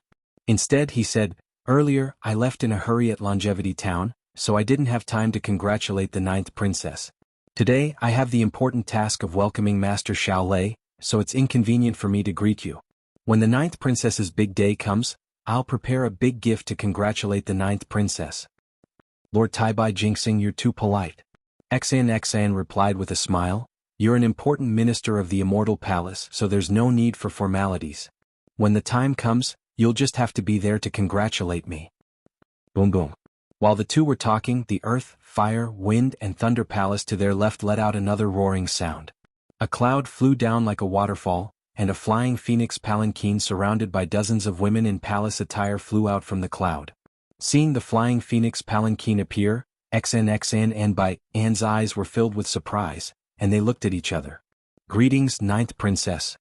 The dozens of women flew in front of XNXN, and all of them knelt on the cloud and said in unison. XNXN waved her hand and said indifferently, You may rise. Yes, your highness. The group of women stood up and shouted again, Your highness, please get on the palanquin. All right. XNXN nodded thoughtfully and then said to Xiaohua, Xiaohua, I'll take my leave first. See you at the Lingyun Side Palace. Farewell, ninth princess. Xiaohua said with a smile and cupped his hands. You may rise. XNXN covered her mouth and smiled, and her figure landed on the flying phoenix palanquin. Bai An also hurriedly flew to the side of the flying phoenix palanquin. A group of palace maids lifted the palanquin, and the cloud under their feet flew backward into the earth, fire, wind, and thunder palace. The immortal soldiers and immortal generals at the side also bowed, and there was no lack of etiquette. After XNXIN and the others disappeared into the earth, fire, wind, and thunder palace, Taibai Jinxing said with a smile, Master Shaolei, please don't blame us. This is the etiquette of our Confucian cultivators. With the ninth princess here, we need to send her back to the palace first. Don't blame us, don't blame us. Xiaohua saw that XNXN was valued by the immortal palace, so how could he blame her, and replied with a wave of his hand. After waiting for a while, Taibai Jinxing waved his horsetail whisk and shouted, Bring the immortal palace's heavenly horses over. Yes, my lord. The group of immortal soldiers replied, and brought over 3 heavenly horses from not far away. The heavenly horses were more than 100 feet long, and their bodies emitted a milky white brilliance. Within the brilliance, countless strands of noble qi condensed into the shape of strips and danced like little snakes. Under the heavenly horses, lily-like clouds quietly bloomed as the horses' hooves landed. When the 3 heavenly horses flew in front of Xiaohua and the others, Taibai Jinxing raised his hand with a smile and said, Master Shaolei, Thunder Immortal, immortal friend heavenly man please. Thank you, immortal friend. Xiaohua knew that this was the immortal palace's etiquette, and no longer modestly declined, he raised his hand to signal, and floated onto a heavenly horse. Soon after, Thunder Immortal and Heavenly Man also each landed on a heavenly horse. Returned to the Lingyun Side Palace. Taibai Jinxing stepped on a cloud, and flew to the side of Xiaohua and the others and ordered, Yes, my lord. Following the group of immortal soldiers and immortal generals' reply, everyone urged their figures to enter the passage. When the last immortal soldier's figure disappeared, the entire passage slowly shrunk, and disappeared in a moment. The passage with dragon patterns seemed to be very long. Xiaohua rode on the heavenly horse and looked at the layers of earth, fire, wind, and lightning rushing behind him like flowing water, and couldn't help but be somewhat stunned. After a full meal's worth of time, layers of multicolored light appeared in front of the passage, and it was obvious that they had already reached the end. Xiaohua looked at Taibai Jinxing and said in a low voice, Immortal friend, previously when I took out His Majesty's imperial edict, it seemed that in less than half a cup of tea's time, Immortal friend appeared. Could it be that Immortal friend didn't come from the Lingyun Side Palace? Taibai Jinxing said with a smile, Of course. Master Xiaohua is the distinguished guest of this Jade Pool meeting. This old man has already been waiting in the nearby earth, fire, wind, and lightning. I'll have to trouble you, immortal friend. Xiaohua somewhat bitterly smiled and cupped his hands. It's nothing. This old man's mission this time is to invite Master Xiaohua to the Lingyun Side Palace. Waiting for a moment is really nothing. Taibai Jinxing didn't hide his attitude and reminded, I only hope that Master Xiaohua can place the stability of the world as the most important thing and make a good choice. And rest assured, immortal friend. Xiaohua understood Taibai Jinxing's meaning and replied, Perhaps His Majesty is wrong in many ways, but if he thinks about the common people of the world, this Xiao won't oppose him. Then this old man can rest assured. Taibai Jinxing smiled and nodded. As the heavenly horse flew out of the passage, Xiaohua's eyes unconsciously lit up. He saw that this was a huge space, and when he scanned it with his divine sense, he actually couldn't see the end of it. The entire space was surrounded by a starry sky, and in the center of the space, there was a huge palace towering majestically. At this moment, the style of this palace wasn't very clear, and Xiaohua could only see that around the palace, there were millions of vast chi pillars rushing in from the starry sky, entering the space. When these vast chi neared the palace, they turned into multicolored clouds, and these clouds condensed together, and like a huge dragon, they rushed into the palace with a roar. That huge palace emitted a glaring brilliance, illuminating the entire space. Along with the brilliance filling the entire space, there was also a mighty and surging aura. Everyone who entered the space couldn't help but have a kind of longing in their heart, and even a kind of desire to worship. His Majesty is really generous. Xiaohua looked at the palace, then retracted his gaze and said to Taibai Jinxing. Taibai Jinxing slightly smiled and replied, "This Jade Pool meeting is the gathering of the supreme experts of the 3 continents. Thunder Temple, Great Sage Hall and Dragon Island are all present. How could His Majesty be negligent?" Dragon Island is also coming to the Dragon Clan? Is it the Great Elder or the Second Elder? Xiaohua asked with a little surprise. Taibai Jinxing thought for a moment, then replied, "This old man doesn't dare to make wild guesses. Previously the Great Elder came and the Second Elder also came." Xiaohua knew that Taibai Jinxing had been waiting in the Earth Fire Wind Lightning Palace all along, and presumably he didn't know who would come to the Immortal Palace, so he didn't ask any more. The Pegasus flew for another half a cup of tea's time, and that huge palace was finally near. Only now did Xiaohua see it clearly. This was an incomparably huge palace like a lofty mountain. What welcomed Xiaohua was a huge palace door, and at this moment the palace door was tightly shut, and above the palace door was a vermilion red. When one's gaze fell on this vermilion red, a boundless and imposing aura was emitted from within, and could instantly drown one's gaze. Within the vermilion red that was like a vast ocean, there were 81 golden stars nailed within.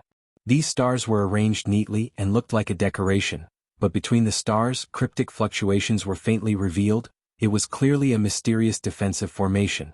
Above the door of the palace, there was another 9-colored ray of light. Above the ray of light, there were several flamboyant words, Lingyun Side Palace. Waves of human race's destiny turned into dragons and phoenixes, wantonly swimming around these 4 large words. Xiaohua's gaze moved away from the palace door, and landed on the immortal soldiers and generals standing neatly outside the palace door. These immortal generals were all 7th or 8th grade origin energy, and each of them was wearing armor and holding weapons in their hands. An indescribable solemn and murderous aura was emitted from their bodies, enveloping the entire palace door. Looking at these, Xiaohua sighed, "The Immortal Palace's foundation is really hard to find in this world. Just the Lingyun Side Palace alone is already so impressive. I'm afraid that my fortune gate won't be able to catch up in a short time." Just as he was thinking, those immortal soldiers and generals standing neatly suddenly became chaotic, and some immortal generals hurriedly flew to the side of the palace door. When Xiaohua's divine sense swept over, he immediately showed a kind of surprise, and he looked at Taibai Jinxing with some confusion, while Taibai Jinxing's brows were tightly knitted, and he also looked in that direction. "Io Daoist Xiao is here." Xiaohua's divine sense swept over, and the Grand Mist Ancestor's voice sounded as if a heavy burden had been lifted off his shoulders. "Quickly move aside, this old man wants to participate in the Jade Lake gathering with Daoist Xiao." Cough cough. Seeing this, Taibai Jinxing coughed twice and ordered, "You all move aside." "Yes, Lord." The group of immortal soldiers holding weapons surrounding the Grand Mist Ancestor all moved aside, but they still surrounded the Grand Mist Ancestor with caution. Seeing that the immortal soldiers and generals had moved aside, the Grand Mist Ancestor sneered several times, and flew in front of Xiaohua with Anya Zi and Daoist Rider Crane. He raised his hand and saluted, "Daoist Xiao, this time the alien insects are very powerful." This old man also burned with anxiety when I received the news, and wanted to come up with a plan for the survival of the human race in the 3 mainlands. But when this old man heard that the Immortal Palace was holding the Jade Lake gathering here, they didn't invite this old man. Although this old man's sky-bearing palace has just been built, it is still a part of the Dao Gate strength, so this old man chased here wanting to work together with Daoist Xiao for the sake of the Dao Gate. However, the Immortal Palace bullied the Dao Gate's weak strength, and actually didn't allow this old man to enter the Ling Yun Side Palace. "Daoist Xiao, this old man's heart can be seen by the heaven and earth. You must make the decision for the Dao Gate." Looking at the Grand Mist Ancestor's serious appearance, Xiaohua sneered in his heart. Although he didn't like to fight and scheme, he also didn't like to be used as a stepping stone by others. After patiently waiting for the Grand Mist ancestor to finish speaking, he indifferently replied, "Fellow Taoist Grand Mist, the Jade Lake Gathering is a banquet organized by Immortal Emperor Go Chen. Who he invites and who he doesn't invite, this Xiao can't decide. Moreover, whether or not to participate in the Jade Lake Gathering, whether or not you have the strength to fight the alien insects, it has nothing to do with your own strength whether you look down on the Tao Gate or not." Without waiting for Xiao Hua to finish speaking, the Grand Mist ancestor said with a surprised expression, Are you Taoist Xiao? Could it be that you've forgotten? You once erected a blood stele in the Seven Suns Temple? Ah. The world's Tao Gate is declining early. The hidden immortal Tao Gate is opening today with me Xiao Hua in this world who dares to bully and humiliate disciples. These words are known to all Tao Gate cultivators. Did you forget Taoist Zhao's order? Hearing these words, Xiao Hua's expression became even colder. He indifferently replied, "This Xiao naturally remembers the words that this Xiao said. However, this Xiao has already destroyed the blood stele. This Xiao Hua wants to carve these words into the hearts of every cultivator." The Grand Mist ancestor was truly shocked. He didn't expect Xiao Hua to actually destroy the blood stele. He was speechless for a moment. At this time Xiao Hua opened his mouth again. "However, since you said that you're a Tao Gate cultivator, this Xiao will ask for you." Finished speaking, Xiao Hua turned his head and asked Tai Bai Jinxing, "Fellow Taoist, I wonder if His Majesty has any special criteria for inviting people? After all, fellow Taoist Grand Mist is also a member of our Tao Gate. He's willing to cooperate with the Immortal Palace to fight against the strange insects. His Majesty shouldn't reject him, right?" Tai Bai Jinxing was slightly stunned. Then as if he thought of something, a smile appeared on his face. He said, "Master Xiao Lei, His Majesty invited Empress to hold the Jade Pool meeting in the Lingyun Side Hall this time. It's naturally different from before. Because this time, the main focus is to fight against the strange insects, the divine ability of an ordinary cultivator. In front of the billions of strange insects, is already insignificant. Therefore, this old servant heard from His Majesty that the people invited by His Majesty not only have to be the top experts of the 3 continents, but also supreme experts. In other words, the supreme experts of various sects. The so-called supremacy of a supreme being referred to an expert who was respected and respected by the masses. In other words, the experts of the top forces in the 3 continents and 4 seas. As for the various sects, naturally they are the Confucian cultivators, Buddhist sect, Tao Gate, Demon Race and Dragon Race. At this point, Tai Bai Jinxing's gaze swept over the Emperor's robe on Grand Mist Ancestor's body, then landed on Grand Mist Ancestor's face and he said with a smile, "The elders of the Dragon Island control the Dragon Island, and even the Dragon Palaces of the 3 seas have to listen to their orders. They are qualified to participate in this Jade Pool meeting. The Thunder Temple's 3 Buddhist lords control the past, present and future of the Buddhist sect, and the billions of Buddhist disciples in the Pure Land world listen to them. They are qualified to participate in this Jade Pool meeting. The Great Sage Temple's 7 great sages control the 1,000 demons holy realm and millions of demon holy realm. No demon dares to disobey their orders. They are qualified to participate in this Jade Pool meeting. Taoist Xiao Hua, Taoist Xiao, Lightning Taoist and Senior Celestial Being are in charge of the Fortune Gate, and their millions of disciples have shaken the 3 continents. Wherever the Iron Blood battle team passes, the 4 aristocratic families are defeated, the 1,000 demons holy realm, and even the dragon palaces of the 4 seas have to retreat. Fellow Taoist Grand Mist, what about you? Your sky-bearing palace. Although this old man has heard of its name, I have never heard of its scale or the strength of its disciples. Even more so, I don't know what role the sky-bearing palace can play in resisting the alien insects. What qualifications do you have to participate? Although Venerable Realm experts can wear Emperor's robes, those who can wear Emperor's robes are not necessarily Venerable Realm experts. Tai Bai Jinxing didn't leave any face for the Grand Mist Ancestor. He was very different from the Longevity Town. In Tai Bai Jinxing's eyes, rather than calling Xiao Hua the Fortune Gate Sect Master, it would be better to call him the Immortal Palace's Lightning Master. Rather than calling him the Immortal Palace's Lightning Master, it would be better to call him the Immortal Palace's son-in-law. The conversation between Xian and Xiao Hua outside the Earth Fire Wind Lightning Gate had made Tai Bai Jinxing feel closer to Xiao Hua. The Grand Mist Ancestor's face turned ugly, but it only lasted for a moment. He looked at Xiao Hua and said word by word, "Taoist Xiao, you heard Tai Bai Jinxing's words. He said that this old man doesn't have the qualifications to participate in the Jade Lake Gathering. Is not a reason, this is clearly an excuse. They don't dare to let this old man participate in the Jade Lake gathering. Taoist Xiao, this old man hasn't known you for a long time, but I'm sure you've heard of this old man's name on the hidden immortal continent. Long before this old man was suppressed, this old man has been fighting for the rise of my Tao Gate. The things I've done before are too many to count. Although this old man didn't erect the blood steel, this old man has also wreaked havoc in the immortal palace and killed countless immortal soldiers and immortal generals.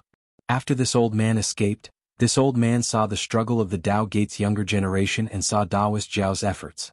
Therefore this old man used Taoist Zhao's deeds to motivate himself.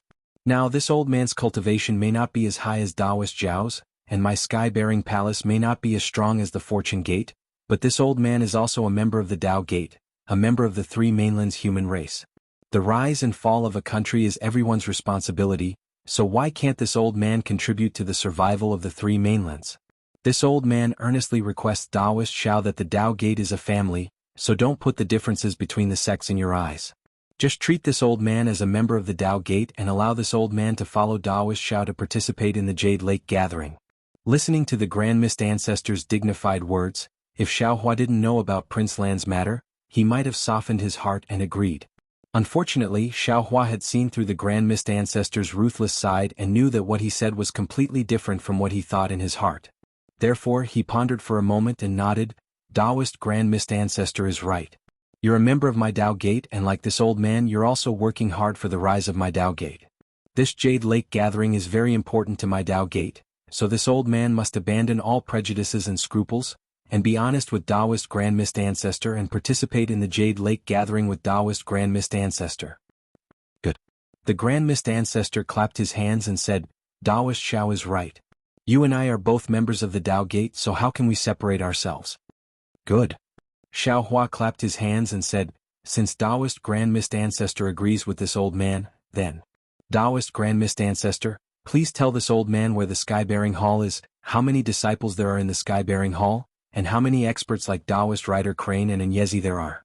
Don't worry, this old man will definitely not tell a single word to the Immortal Palace. The Grand Mist Ancestor was originally happy, but when he heard Xiaohua's words he was stunned. Xiaohua ignored the Grand Mist Ancestor and turned to Tai Bai Jingxing. Taoist friend, you must have information about my Fortune Gate, right?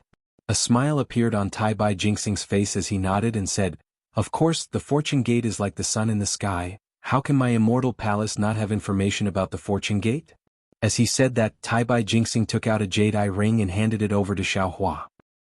After Xiaohua received the Jade Eye ring, he activated the Eye Clear technique and passed it to the Grand Mist Ancestor, saying, this is all the information about my Fortune Gate, please keep it well. The Grand Mist Ancestor was flustered and exasperated. He had Prince Lan as his spy, so he knew more than the Immortal Palace. How could he put Tai Bai Jingxing's Jade Eye ring in his eyes? Moreover, he also knew that once he accepted this Jade Eyes, which was even more useless than a chicken rib, he would have to tell Xiaohua everything about the Sky-Bearing Palace Hall. Of course he could hide it, but if he hid too much, Xiaohua was not a fool. How could he believe him?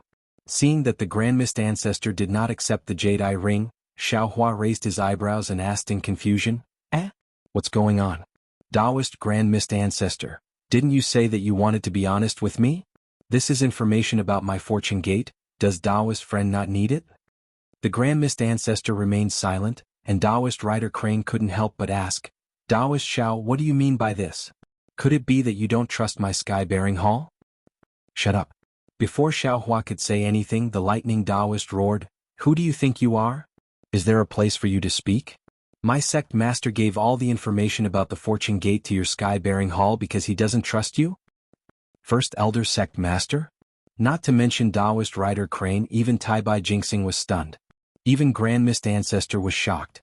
His heart, which had been struggling to make a decision, finally made a decision. Besides, who the hell do you think you are? I've never seen you before, so why should I trust you? The Lightning Taoist didn't give Taoist Rider Crane any face and he sneered, if you want my Fortune Gate to protect you, you can join my Fortune Gate. Using a dog fart Sky-Bearing Hall to fool people, do you think I'm a fool? The Grand Mist Ancestor chuckled, and he looked at the Lightning Taoist and asked, if Taoist Xiao is the Fortune Gate Sect Master, then I presume the Lightning Taoist is the second Sect Master? What's wrong? I'm the second sect master. With my strength, can't I be the second sect master? The lightning Taoist glanced at the Grand Mist Ancestor and replied arrogantly. Hearing the lightning Taoist's words, the Grand Mist Ancestor sneered in his heart. He already understood why Xiaohua called himself the sect master. Wasn't he trying to unify the three mainlands?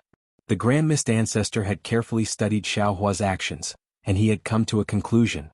Xiaohua was a rare Dao sect cultivator, but he was definitely not a qualified Dao sect leader. Not to mention that he was indecisive and didn't know how to win over people's hearts. Just the fact that he couldn't kill decisively meant that he couldn't be compared to him. The Longevity Town. Rather than saying that the Grand Mist Ancestor was using Xiaohua's indecisiveness to barge into the three mainland supreme experts, it was more accurate to say that he was taking a risk to test Xiaohua. The Grand Mist Ancestor knew that if he was in Xiaohua's shoes, he definitely wouldn't allow two Dao Gates voices to exist in the Longevity Town. But the result was exactly the same as the Grand Mist Ancestor's expectations. Xiaohua had indeed allowed him to speak, and he had even allowed him to say a lot of things that were disgraceful to Xiaohua. The most important thing was that Xiaohua didn't make a move against him. As for the Jade Lakes gathering, the Grand Mist Ancestor understood it better than Xiaohua. This was the best opportunity for him and his sky-bearing hall to stand out. He didn't receive the Immortal Palace's invitation, so he didn't have the opportunity to participate. But he didn't go to the Fortune Gate to discuss with Xiaohua. Instead, he went to the Soaring Cloud Side Hall's entrance to block Xiaohua's way and force him to agree. Of course, the consequences of forcing Xiaohua to agree as well as other possible scenarios were already in his mind. Bringing out the sky-bearing hall structure, disciples, and so on was also within his expectations. Now that he heard the lightning Taoist reveal that Xiaohua was the Fortune Gate's first master, the Grand Mist Ancestor felt a sense of crisis. He knew that if he couldn't enter the Jade Lakes gathering today, he wouldn't be able to occupy a position among the four superpowers. He was afraid that he wouldn't have the chance to compete with Xiaohua in the future. So, while his mind was spinning, the Grand Mist Ancestor opened his mouth again. He looked at the celestial being and laughed. So, fellow celestial being is the third master? What does it have to do with you whether I am the third master or the eighth master? The celestial being coldly replied, completely ignoring the Grand Mist Ancestor. The Grand Mist Ancestor didn't take the celestial being's eighth master seriously. He laughed and received Xiaohua's jade eye. Then he took out a jade eye and handed it to Xiaohua. Taoist Xiao, this is something this old man specially prepared for Taoist. Taoist will know when he sees it. Oh? Is that so? Xiaohua raised his eyebrows and laughed. People often say that a wise man submits to circumstances. Fellow Taoist Grand Mist is indeed an ambitious and ruthless person. How could the Grand Mist Ancestor not understand Xiaohua's sarcasm? However, this sarcasm was too far away from his grand plan. How could he care about it? Xiaohua took the jade eye and looked at it. His expression changed slightly, and then he looked at the Grand Mist Ancestor from head to toe. He said indifferently, this Xiao really didn't expect fellow Taoists to have such great strength. If that's the case, can the Fortune Gate and Sky-Bearing Palace form an alliance? The Grand Mist Ancestor raised his hand and looked at Xiaohua with a smile. He had taken out his biggest trump card, and he didn't think that Xiaohua would refuse. Alliance? Who knew that Xiaohua looked at the Grand Mist Ancestor's hand in a daze and asked curiously, you and I are both from the same sect and we are brothers. Has fellow Taoist ever seen brothers form an alliance?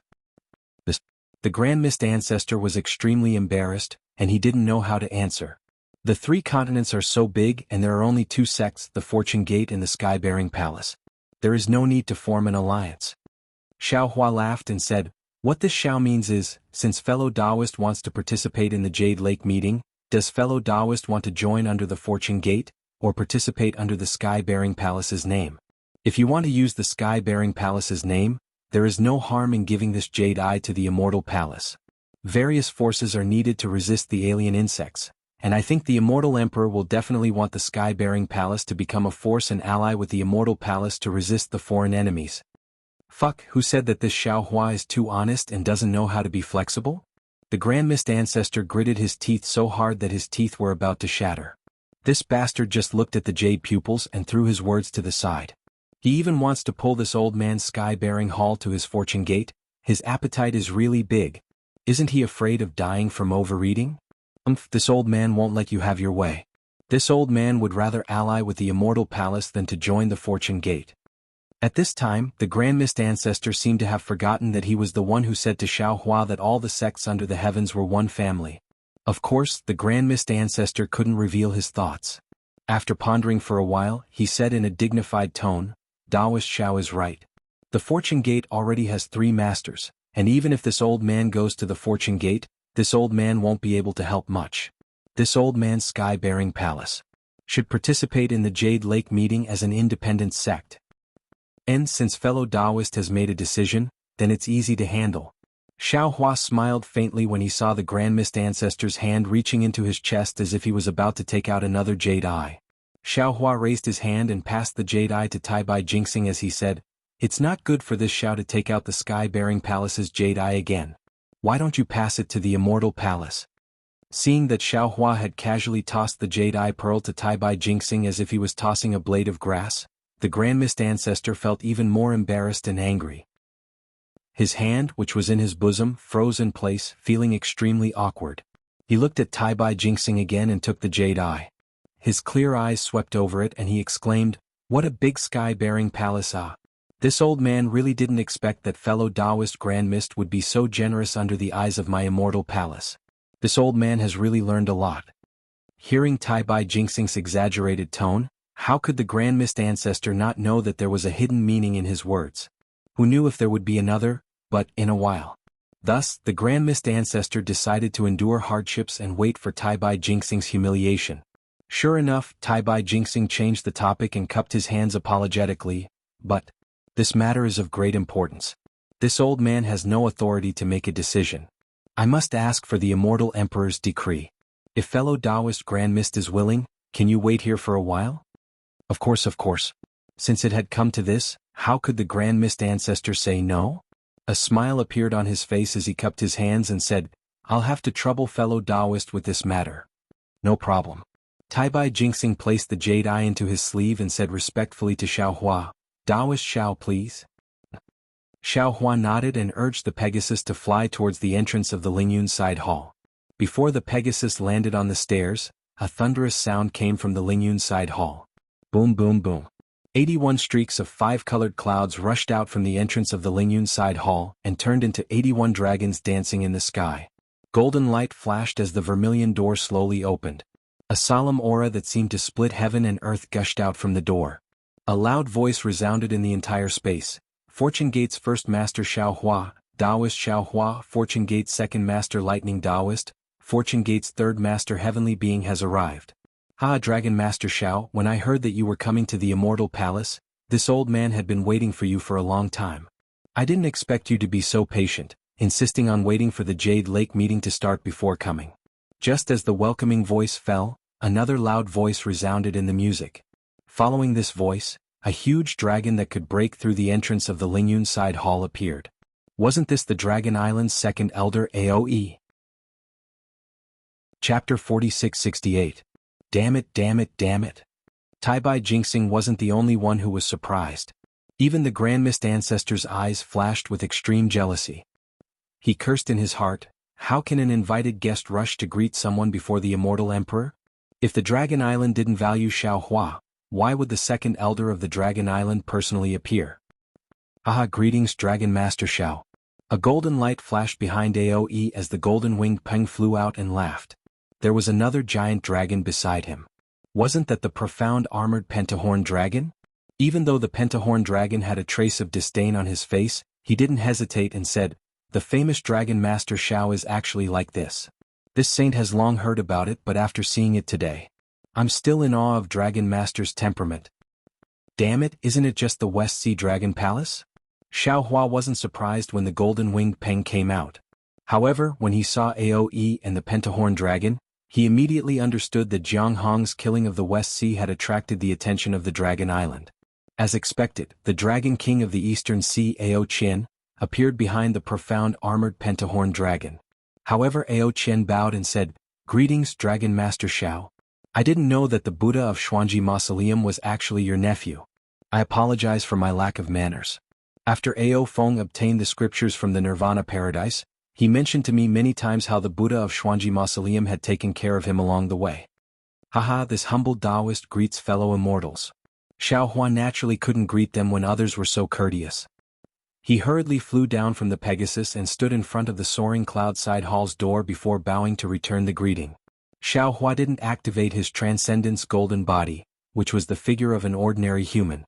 He stood there respectfully, but the second elder of the Dragon Island, the two great sages of the Great Sage Hall, and the East Sea Dragon Palace Lord didn't dare to disrespect him. The four demons hurriedly used their techniques and transformed into human form. They smiled and said, "Dragon Master Xiao, you're too polite." "Ah, Master Xiao Lei."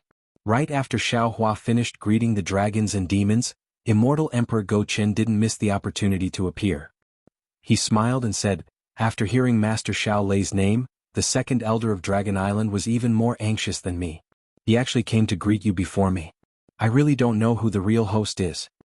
"Your Majesty is wrong." When Xiao Hua saw that Immortal Emperor Gaochen had personally come out, he understood that Immortal Emperor Gaochen was attracted by the title of Fortune Gate's third master. Therefore, he smiled and bowed respectfully. "This humble servant is a human, and is also the lightning master of the Immortal Palace. This humble servant can be considered half a host, so..." At this point, Xiao Hua's heart skipped a beat. He realized that his words were ambiguous and wanted to think of an explanation. After Immortal Emperor Go Qin, Dongfang Qianghao also smiled and said, "Master Xiao Lei is also wrong. If we're talking about half a host, this old man can barely be considered half a host. You can only be considered half a host." Xiao Hua was secretly happy. Dongfang Qianghao's words made Immortal Emperor Go Qin even more sleepless, so he didn't say anything else. He just casually replied, "That's right, that's right. This Xiao has always been afraid of making a fool of himself in this kind of situation. I only said one sentence and immortal friend Dongfang exposed me." Dongfang Qianghao smiled and said, "That's even better." At the Jade Lake Banquet, Empress Dowager Celestial Palace's immortal peaches and Immortal Palace's wine are plentiful. Master Xiao can punish himself. Troublesome, troublesome. Xiao Hua patted his forehead in distress. This Xiao is most afraid of wine. Haha, if you want to enter the school of the Emperor Star, how can you not have a good alcohol tolerance? The golden-winged Great Peng laughed and said, Come, let's have a drinking competition with this sage." The group of Venerable Realm experts laughed and invited Immortal Emperor Go Qin to go first. Xiao Hua, Thunderbolt Immortal, and the heavenly being stood in the middle. The Dragon Island's second elder and the others followed behind and entered the Lingyun side hall. Taibai Jingxing looked at the Grand Mist Ancestor in the distance and sneered. He naturally didn't dare to enter the Lingyun side hall through the main door. After the main door was closed, he flew through the side door. As for when he could deliver the Grand Mist Ancestor's Jade Eye and report the Grand Mist Ancestor's intention, it depended on his mood. Damn it. The Grand Mist Ancestor naturally saw all of this, and his anger was unprecedentedly strong. In his heart, he knew that the other forces might not put the Fortune Gate in their eyes. However, the three continents and the four seas needed a force that could benefit from both sides to keep each other in check. If Xiao Hua's rise wasn't too lucky, if Xiao Hua's Fortune Gate wasn't 100 years earlier than his sky-bearing palace, all the glory in front of him would belong to him and not Xiao Hua. Lord Sect Master. Taoist Rider Crane was very quick-witted.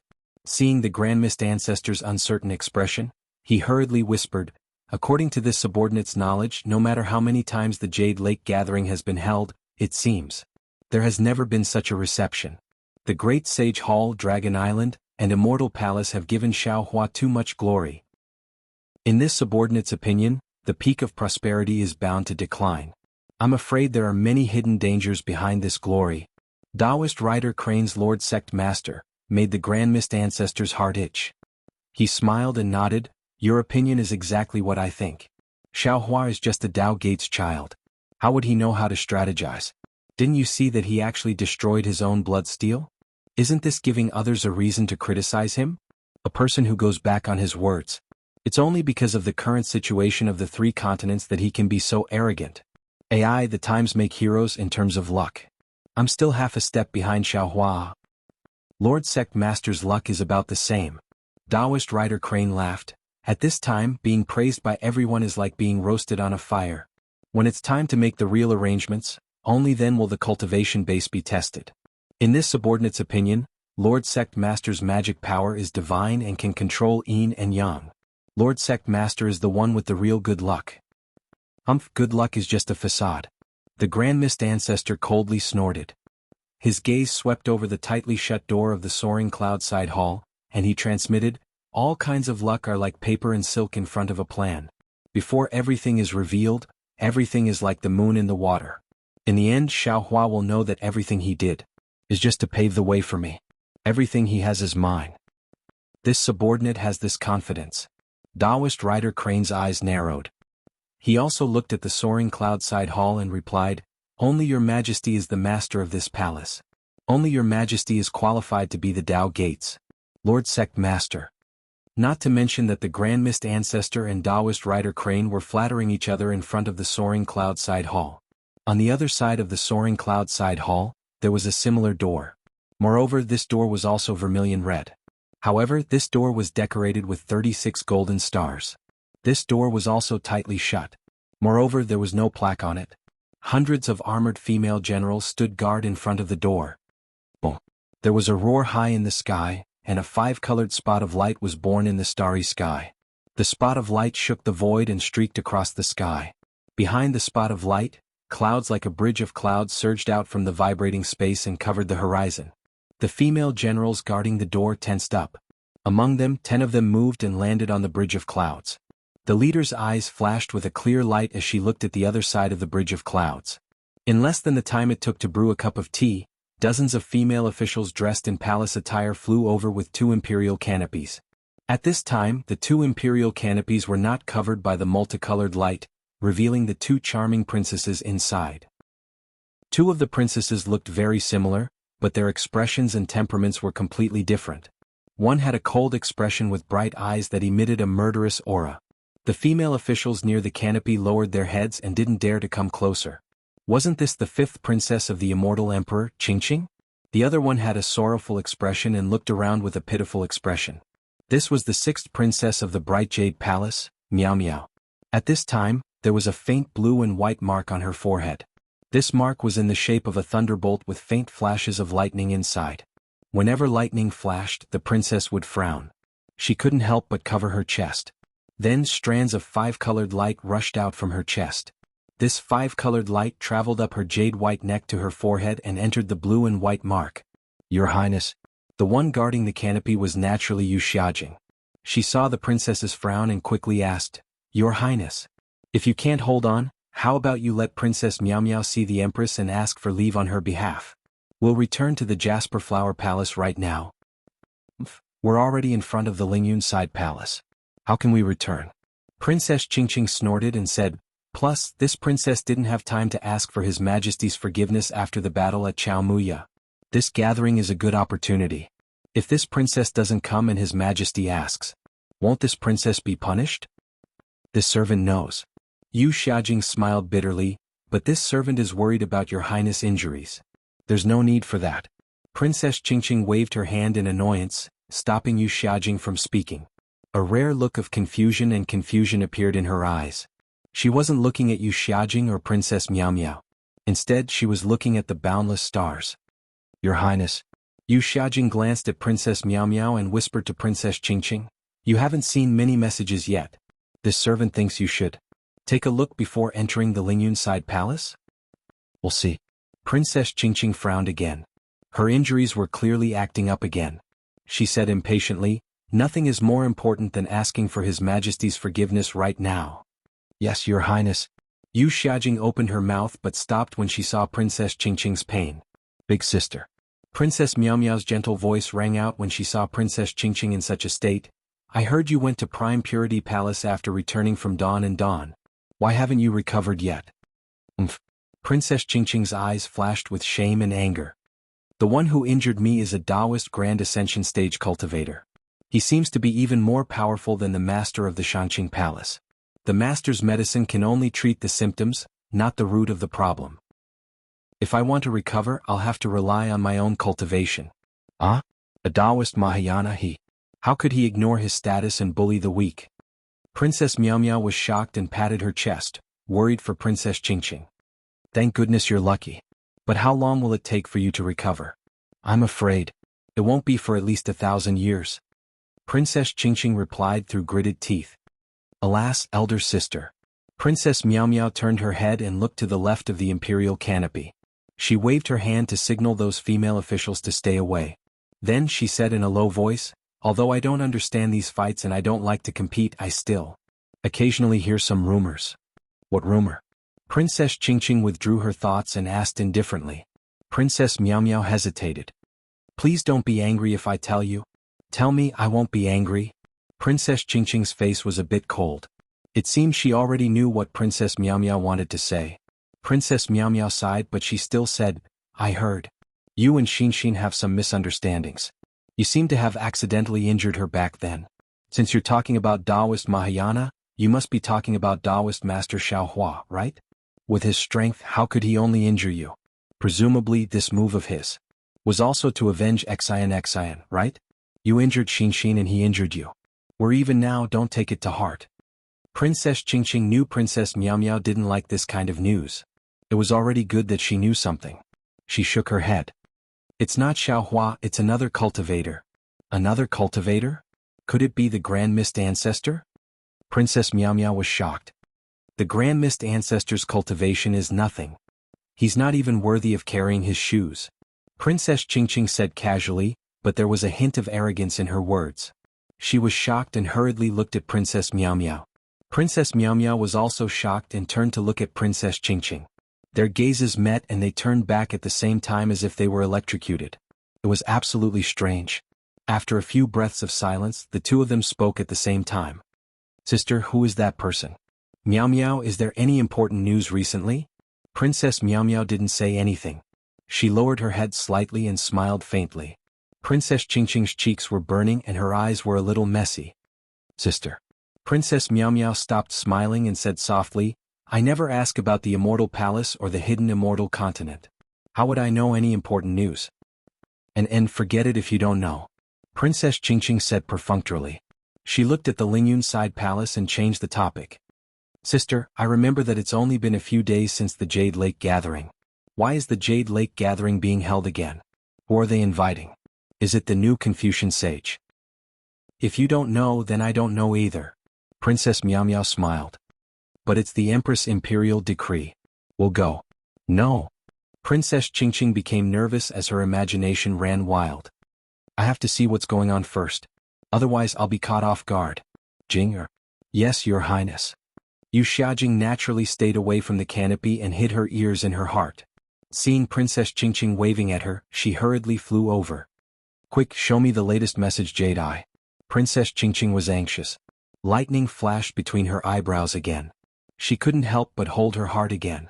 Yu Xiaojing felt sorry for her, but she didn't dare to delay. She took out a dozen jade eyes and handed them over. "Are you Princess Qingqing and Princess Miao Miao in front?"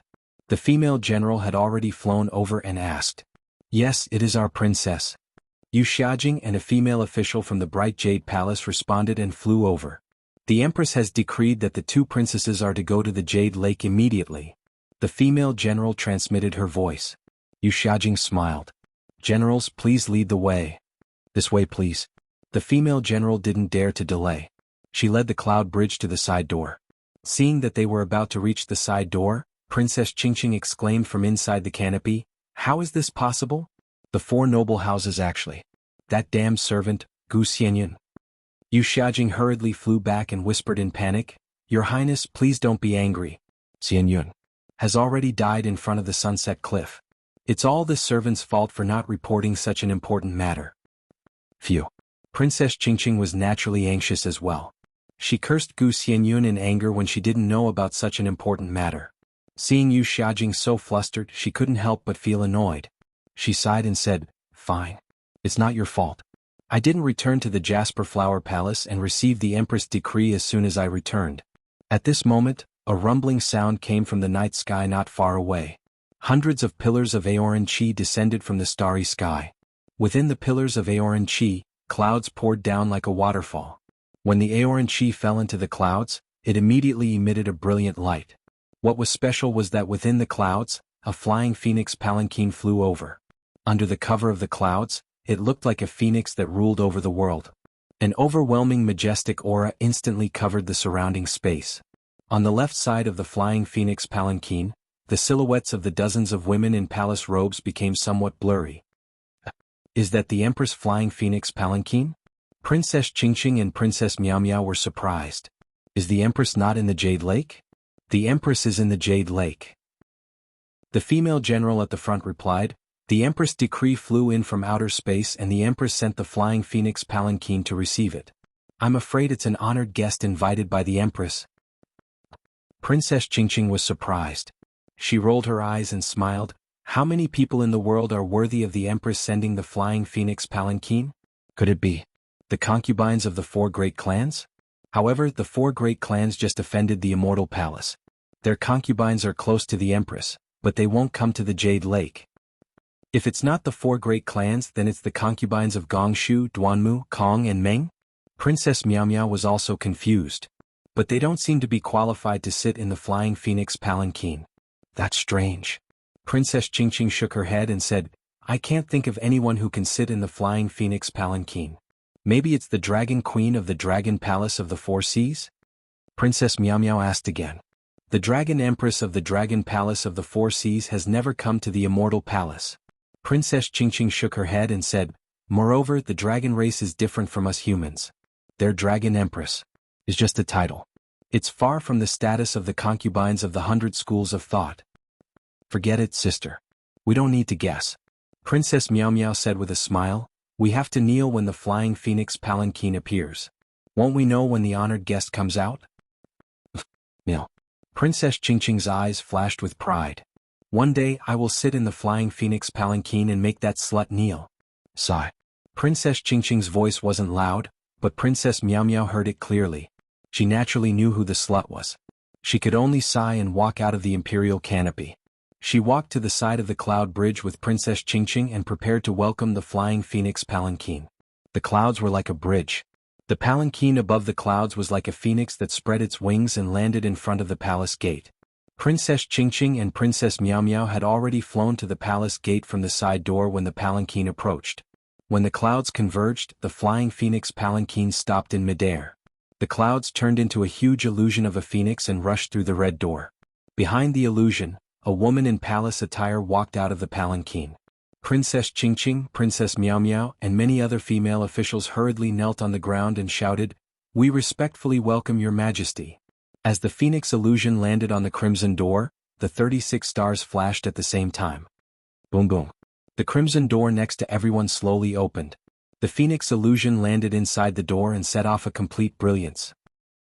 Many female officials flew out from the radiance and knelt on the ground while shouting, we respectfully welcome your majesty. Oh sister, get up, get up. Just as Princess Qingqing and Princess Miao Miao knelt on the ground and didn't dare to raise their heads, a familiar voice rang in their ears.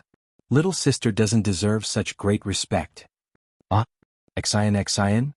When Princess Qingqing heard this, it was as though she had been struck by lightning. She looked up in shock and disbelief at the new princess who was blushing bashfully.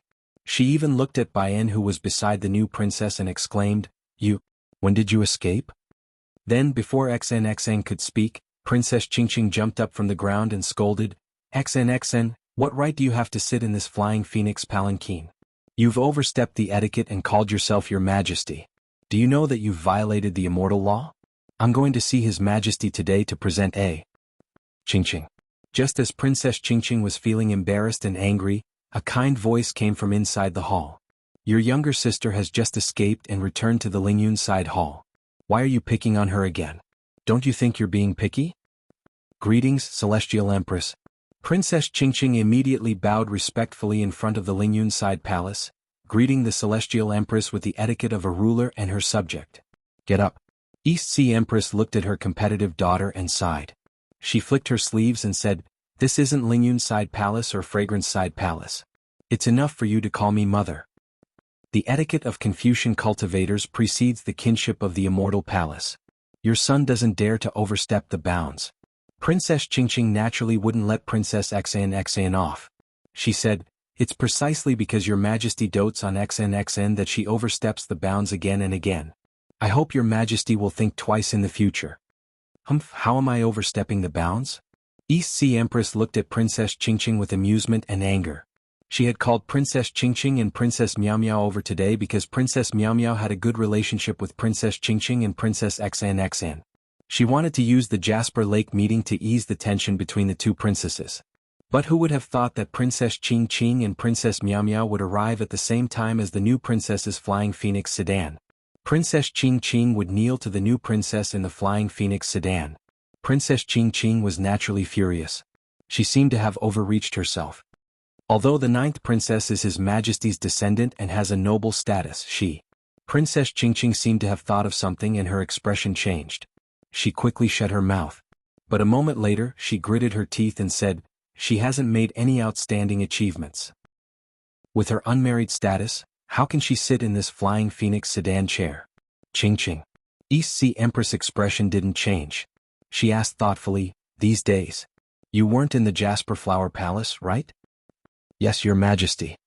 Princess Qingqing replied, "Your son was injured by the Fortune Gate's lightning reverend on the Sunset Cliff. I've been recuperating in the High Purity Palace. And if that's the case, Your Majesty will pardon you." East Sea Empress nodded and turned to a female official. "Xiao, read His Majesty's decree to Princess Qingqing." "Yes, Your Majesty." The female official didn't dare to delay. She hurriedly got up and returned to the palace. A moment later, she flew out again with a decree in her hand. After the decree was unfurled, everyone except East Sea Empress knelt down and listened to the female official read it word by word. "By the will of the heavens, the ancestors of the Confucian cultivators rejoice. Today, with the help of the ninth princess, I obtained the 5 energies unification technique from the master of the literary stream palace and found the true essence of my Confucian cultivation. My hidden immortal will return to the orthodox Confucian cultivation and will definitely shine for generations to come. This is one of the ninth princess' great achievements. After the sutra seeking of extreme bliss, I encountered danger in the longevity town. The ninth princess used the mystic origin water control flag to break the Khanate 4 directions formation and saved me from danger. This is another of the ninth princess' great achievements. When the hidden immortal died and the 9 provinces formation collapsed, I, the ninth princess, fearlessly took the risk and brought my 9 provinces cauldron formation to the Tao Gate. This is the third of the ninth princess' great achievements. The ninth princess's 3 great merits are the auspicious purple clouds, the Eastern Ascension Immortal Palace, and her name in the annals of history. Therefore, this emperor hereby grants the ninth princess the title of Purple Clouds, and she will enjoy the first class of imperial concubines. PFFF. Before the female official could finish reading Immortal Emperor Go Chen's decree, Princess Qingqing spat out a mouthful of blood and collapsed in front of the Lingyun side palace. "Sister." No one dared to move. Princess Xan hastily got up and helped Princess Qingqing up. "Why did you do this? Get out of my way." Princess Qingqing's face was pale, but she still waved her hand and slapped Princess Qingqing's hand away. "You only obtained some opportunities. What's there to be arrogant about?" Sigh. Princess Xian sighed. She looked at Princess Qingqing and whispered, "I've fought with you for thousands of years. Now that I look back, I find it laughable. From now on, the Immortal Palace is yours. I'll hand it over to you." Princess Qingqing sneered. "Don't try to fool me with these words. Don't think I don't know what you're thinking. Let me tell you, you've only taken a few more steps. The one who has the last laugh is the true winner." "Sister." Princess Xan naturally wasn't afraid of Princess Qingqing. She calmly replied, "Believe it or not. Only when you meet the things and people that you should meet will you realize that the things that you worked so hard for before are really just smoke." Qingqing. The East Sea Empress looked at Princess Qingqing with heartache. She whispered, "Listen to His Majesty's decree first." Princess Qingqing gritted her teeth and slapped Princess Xian's hand away again. She struggled to get up and kneeled. "Ancestor Fortune Gate's Xiao Hua is a handsome human. He created the Fortune Gate and established the Xiao World Empire. He is our Immortal Palace's lightning master. He fought against the 4 great clans at Dawn and Dusk Cliff. He worked together with me to resist the 4 great clans at Longevity Town. His sincerity towards the ninth princess was felt by the heavens and broke the ninth princess Heaven's punishment prison crystal. I cannot go back on my words. Today, I announce to the world that I agree to Xiao Hua's marriage proposal.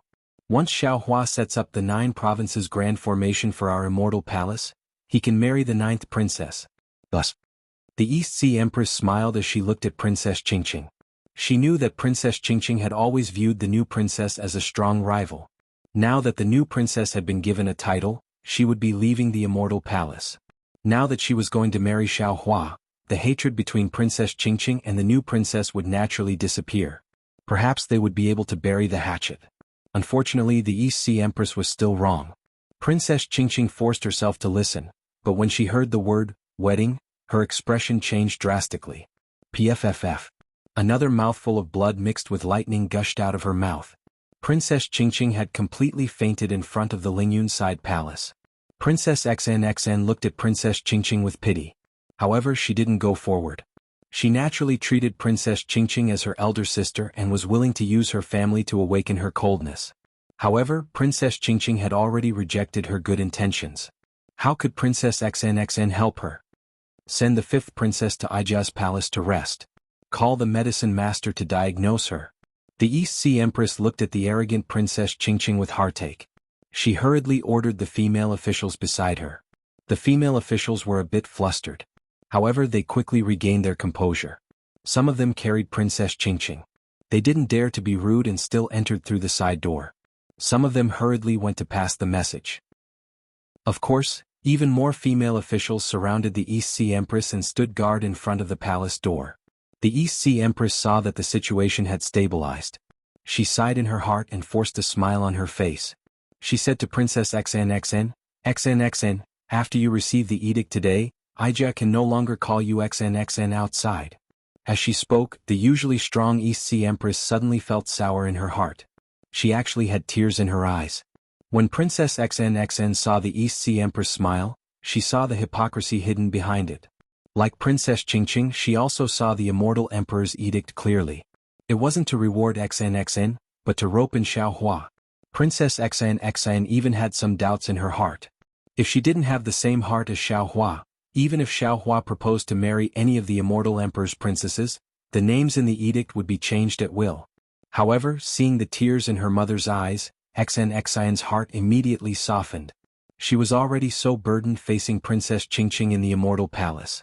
What immortal Emperor Gaochen and the East Sea Empress had to face were the 4 great clans, the 100 schools of thought, and even the demon race in the Buddhist sect. They would definitely rack their brains and judge others by their own standards. XNXN couldn't blame Her Majesty too much for scheming against Xiao Hua, especially since these tears were tears of farewell. They were tears of reluctance. These tears made XNXN think of many things. XNXN couldn't help but cry as well. She fell into the East Sea Empress' arms. Cough cough. Princess XNXN only lost her composure for a moment. The East Sea Empress came back to her senses. She gently coughed a few times and helped XNXN up. She smiled and said, Princess Zixia, quickly receive the edict. Once we're done with the state affairs and enter the Lingyun side palace, Ijia will talk to you about family matters. Yes. As XNXN stood up, she returned to normal and nodded with a smile. Also, the East Sea Empress looked at Bai, and kneeling beside Zixia and said, Ijia knows that you have worked hard and contributed greatly. I have also asked His Majesty for a decree for you. I hope you will be satisfied. Bai, and was shocked. She hurriedly kowtowed and said, This servant doesn't dare to be greedy. This is all new. Princess Zixia's good fortune. The East Sea Empress didn't say much. Another female official beside her took out an immortal emperor's decree and recited it. This decree naturally didn't reward Princess Zixia. It simply pointed out that Bai, and had worked hard and contributed greatly. She was conferred the title of 4th-rank concubine and married to Fu Jiwen. In addition, the Fu clan of the peaceful mountain country was also conferred the title of 5th-rank aristocratic family. Of course, the Fu clan's status as a 5th-rank aristocratic family couldn't match Bai Han's 4th-rank concubine etiquette. This also showed that the immortal emperor was fair in his rewards and punishments. This servant thanks the Empress and Your Majesty for your grace. Bai Han was so excited that her face turned red. She kowtowed and thanked the Empress with all her might.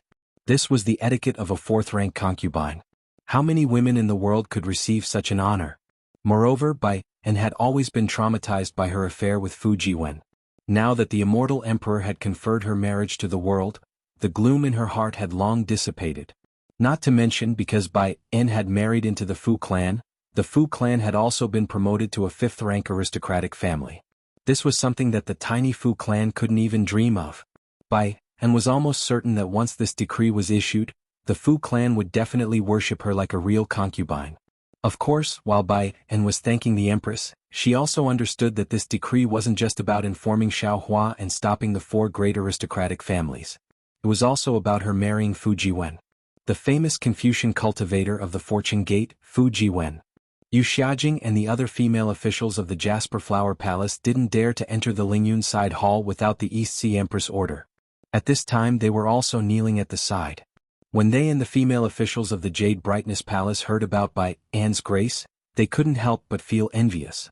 There were countless female officials in the Immortal Palace. Although Bai Anne wasn't unprecedented, there probably wouldn't be anyone like her in the past 10,000 years. You all have seen it clearly. The East Sea Empress glanced at Yu Xiajing and the others and said coldly, "The Emperor Star Palaces Bai Anne is your role model. You all should assist your princess well. Don't cause any trouble. I hope that there will be more decrees like this from my hands in the future." Yes, this servant understands. The female officials didn't dare to be disrespectful and hurriedly nodded in agreement. You all can enter from the side door.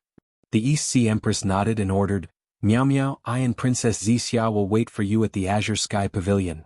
"Yes, Empress." After Princess Miao Miao and the others knelt, they watched as the East Sea Empress held Princess Zixia's hand and accompanied her into the palace. Then they followed the other female officials into the side door. After entering the palace, they saw that it wasn't an ordinary palace. Instead, it was an expanse of lakes and mountains. What greeted them was a vast expanse of blue waves. The blue waves were like a mirror, reflecting all the strange scenes in the heavens above. When they looked at the heavens above, they saw that it wasn't a blue sky and white clouds. Instead, layers of 9-colored clouds formed a jade necklace, hanging above everyone's heads like lanterns and streamers. As if a gust of wind had blown past, the jade necklace swayed and the entire sky swayed.